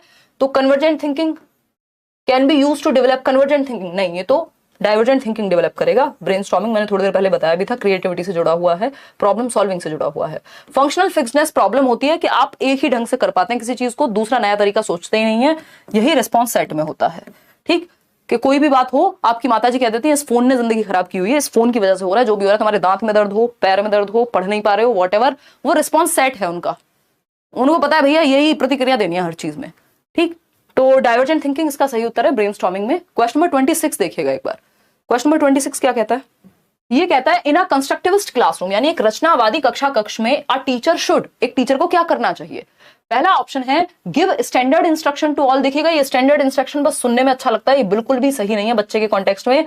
यूनिफॉर्म इंस्ट्रक्शन लिखा हो, स्टैंडर्ड इंस्ट्रक्शन लिखा हो, इनसे बचना है आपको। डिफरेंशिएटेड इंस्ट्रक्शन का यूज करना है, क्योंकि बच्चे डिफरेंट हैं तो डिफरेंशिएटेड होनी चाहिए इंस्ट्रक्शन भी। ठीक है जी। फिर आता है B option, make sure that every child achieves his or her potential to the best. ये बात एकदम सही है। रचनावादी या सृजनात्मकतावादी कक्षा कक्ष उसको कहेंगे जहां हर बच्चा कंस्ट्रक्ट कर पाए नॉलेज को या अपने पोटेंशियल को प्राप्त कर पाए जिस चीज के लिए वो बना है। ठीक, हर बच्चे से सेम प्रोग्रेस या सेम रेट एक्सपेक्ट करना एकदम खराब बात। Remain indifferent to the diverse needs, indifferent नहीं होना होता, यानी इनडिफरेंट का मतलब है फर्क नहीं पड़ता आपको, अलग अलग तरह के बच्चे हैं बट आप सेम मेथड यूज कर रहे हैं, तो ये भी नेगेटिव हो गया। बच्चा एक्टिव कहां है, जहां उसका सर्वाधिक पोटेंशियल वो एक्सप्लोर कर पाए, बी ऑप्शन। क्वेश्चन नंबर 27 देखिए फटाफट से, 3 क्वेश्चन और हैं। Which of the following is first step in the method of problem solving. अब प्रॉब्लम सॉल्विंग या समस्या समाधान की जब हम बात करते हैं मेथड की, तो कौन सा स्टेप फर्स्ट होता है। प्रॉब्लम सॉल्विंग मेथड सोक्रेट्स ने बेसिकली इसकी बात की थी, सुकरात जिनको हम कहते हैं। बहुत सारे लोग हैं जिन्होंने प्रॉब्लम सॉल्विंग मेथड के बहुत अलग अलग स्टेप्स दिए हैं, ठीक है ना। तो अगर स्टेप्स की बात करें तो आपको कोई एक तरीका नहीं रट लेना है स्टेप का, ऑप्शन देख करके स्टेप्स आपको फॉलो करने हैं या आंसर पकड़ना है, क्योंकि कई ऐसे स्टेप हैं प्रॉब्लम सॉल्विंग के जहां पे डिफाइनिंग पहला हो जाएगा, और कई ऐसे मेथड्स हैं जहां पे आइडेंटिफिकेशन पहला स्टेप होता है, वहां डिफाइनिंग होगा ही, सॉरी वहां आइडेंटिफिकेशन होगा ही नहीं या फिर डिफाइनिंग नहीं होगा, दोनों में से कोई एक नहीं होगा। तो ये बी ऑप्शन कई लोग कह रहे हैं बिल्कुल सही है, जो कि पहला ऑप्शन या पहला स्टेप होना चाहिए आइडेंटिफिकेशन ऑफ द प्रॉब्लम, यानी समस्या की पहले पहचान तो करोगे तब तो समस्या का समाधान निकालोगे, सबसे पहले पहचान करोगे समस्या है क्या आखिर, ठीक। तो आइडेंटिफिकेशन, फिर इसको डिफाइन किया जाएगा सेकंड नंबर पे कि अच्छे से इसको समझ रहे हैं आप, एक्सप्लेन कर रहे हैं, डिफाइन कर रहे हैं किसको, समस्या को। फिर आप रेलेवेंट इंफॉर्मेशन को खोजते हैं, इंफॉर्मेशन गैदर करना कहते हैं इसको थर्ड स्टेप में। फिर आता है हाइपोथेसिस, आप फॉर्मुलेट करते हैं, एक परिकल्पना बनाते हैं कि इसका सॉल्यूशन क्या हो सकता है, फिर उस हाइपोथेसिस को टेस्ट करते हैं और बाद में इवैल्यूएट करते हैं। ये कुछ इसमें स्टेप्स लगते हैं। तो आपको ये देखना है कि अगर ऑप्शन में यहां मान लो ये आइडेंटिफिकेशन दिया ही नहीं होता तो defining the problem first step हो जाता, क्योंकि कई सारे प्रॉब्लम सॉल्विंग मेथड्स हैं जो डिफाइनिंग को फर्स्ट मानते हैं, कई सारे हैं जो आइडेंटिफिकेशन को फर्स्ट मानते हैं। अगर दोनों लिखा है तो आपको आइडेंटिफिकेशन के साथ ही जाना है, बस सिंपल यही याद रखो। आगे बढ़ेंगे क्वेश्चन नंबर 28 पर। देखिएगा, पोल रहने दो अब, बस पोल की जरूरत है, चलो लगाओ फटाफट लगाओ। क्वेश्चन नंबर 28 है, in order to motivate students, बच्चों को अभिप्रेरित करने के लिए इन प्राइमरी स्कूल यानी कक्षा 1 से 5 तक, what strategy should the teacher adopt, यानी कौन सी रणनीति को अडॉप्ट कर लेना चाहिए टीचर को अगर बच्चों को क्या करना है, मोटिवेट करना है। तो encourage competition for marks amongst individual students, competition बढ़ा दो मार्क्स के लिए, बिल्कुल गलत। कंपटीशन नहीं कराना, कोऑपरेशन कराना है। यूज इंसेंटिव्स, रिवॉर्ड्स, पनिशमेंट्स, ये सारे बेकार तरीके हैं। Set standard goals for the entire class, सबके लिए सेम गोल नहीं लगा सकते, इंडिविजुअल डिफरेंस होते हैं बच्चों में, अलग अलग गोल सेट होंगे। Help children set goals as per their interest, बच्चों की रुचि के अनुसार उनका गोल सेट करना और सपोर्ट करना उनको अपने उद्देश्य की प्राप्ति में। तो बच्चे की रुचि का ध्यान रखना है, तभी चाइल्ड सेंटर्ड एजुकेशन कहलाएगी। क्वेश्चन नंबर 29 देखिए, सेकंड लास्ट, फटाफट से, बड़ा सा क्वेश्चन है। इसमें एक कथन है, दूसरा उसका कारण है। कथन क्या है, along with cognitive development schools should ensure emotional wellbeing of students as well, यानी हम बच्चे के दिमाग का विकास तो करा ही रहे हैं स्कूल में प्राइमरीली, तो हम उसके दिमाग का विकास कराते हैं मुख्य रूप से, लेकिन हमें उसके इमोशंस को भी ध्यान में रखना चाहिए, उसके संवेगों को भी।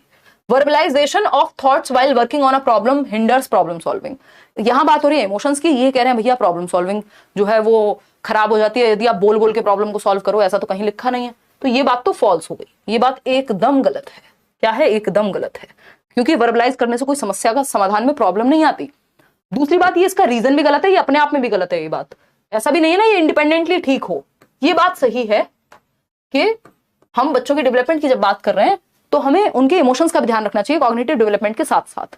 तो ए तो सही है, बोथ ANRR सही नहीं है, ANRR ट्रू फॉल्स नहीं, R is not the correct explanation, दोनों तो सही है ही नहीं ना, ये तो फॉल्स है। तो A is true but R is false, यहां पे सिंपल C ऑप्शन होगा, दोनों गलत नहीं है। ये अगर सही होता अपने आप में तो हम कहते both ANRR true but R is not the correct explanation of A, अगर ये अपने आप में भी ठीक होती ये बात, ये गलत है अपने आप में भी, इसलिए हमें इसको कंसिडर नहीं कर सकते। लास्ट क्वेश्चन आज के लिए, जाओ मजे करो, भंगड़ा पाओ। देखो, which of the following does not contribute positively to the process of learning, यानी सीखने की प्रक्रिया में कौन सा एक फैक्टर है जो सकारात्मक रोल प्ले नहीं करता, पॉजिटिव रोल प्ले नहीं करता, बताइए फटाफट से। लास्ट क्वेश्चन आज के लिए, मजे करना फिर घर जाओ, है ना, क्या कह रहे हो, घर तो पहले से ही है। देखिए पहले से ही बताने लग गए कई लोग तो नंबर, अभी पहले देख तो लो सही होगा कि नहीं।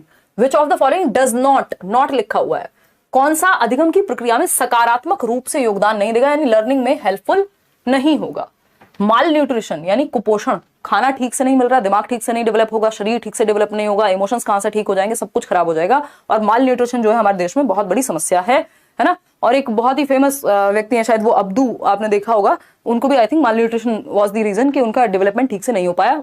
और आमिर खान भी कुछ साल पहले ऐड करते थे, टीवी में ऐड आता था कि भैया कुपोषण क्या है, एक बहुत बड़ी समस्या है हमारे देश के लिए, यानी सही पोषण ना मिल पाना बढ़ती उम्र में, उसकी वजह से डेवलपमेंट आपका पूरा डिस्टर्ब हो जाता है।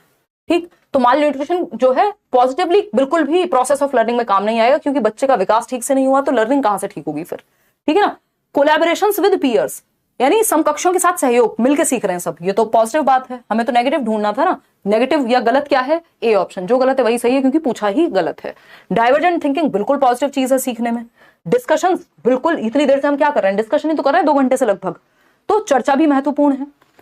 लेकिन ए ऑप्शन गलत है, माल न्यूट्रिशन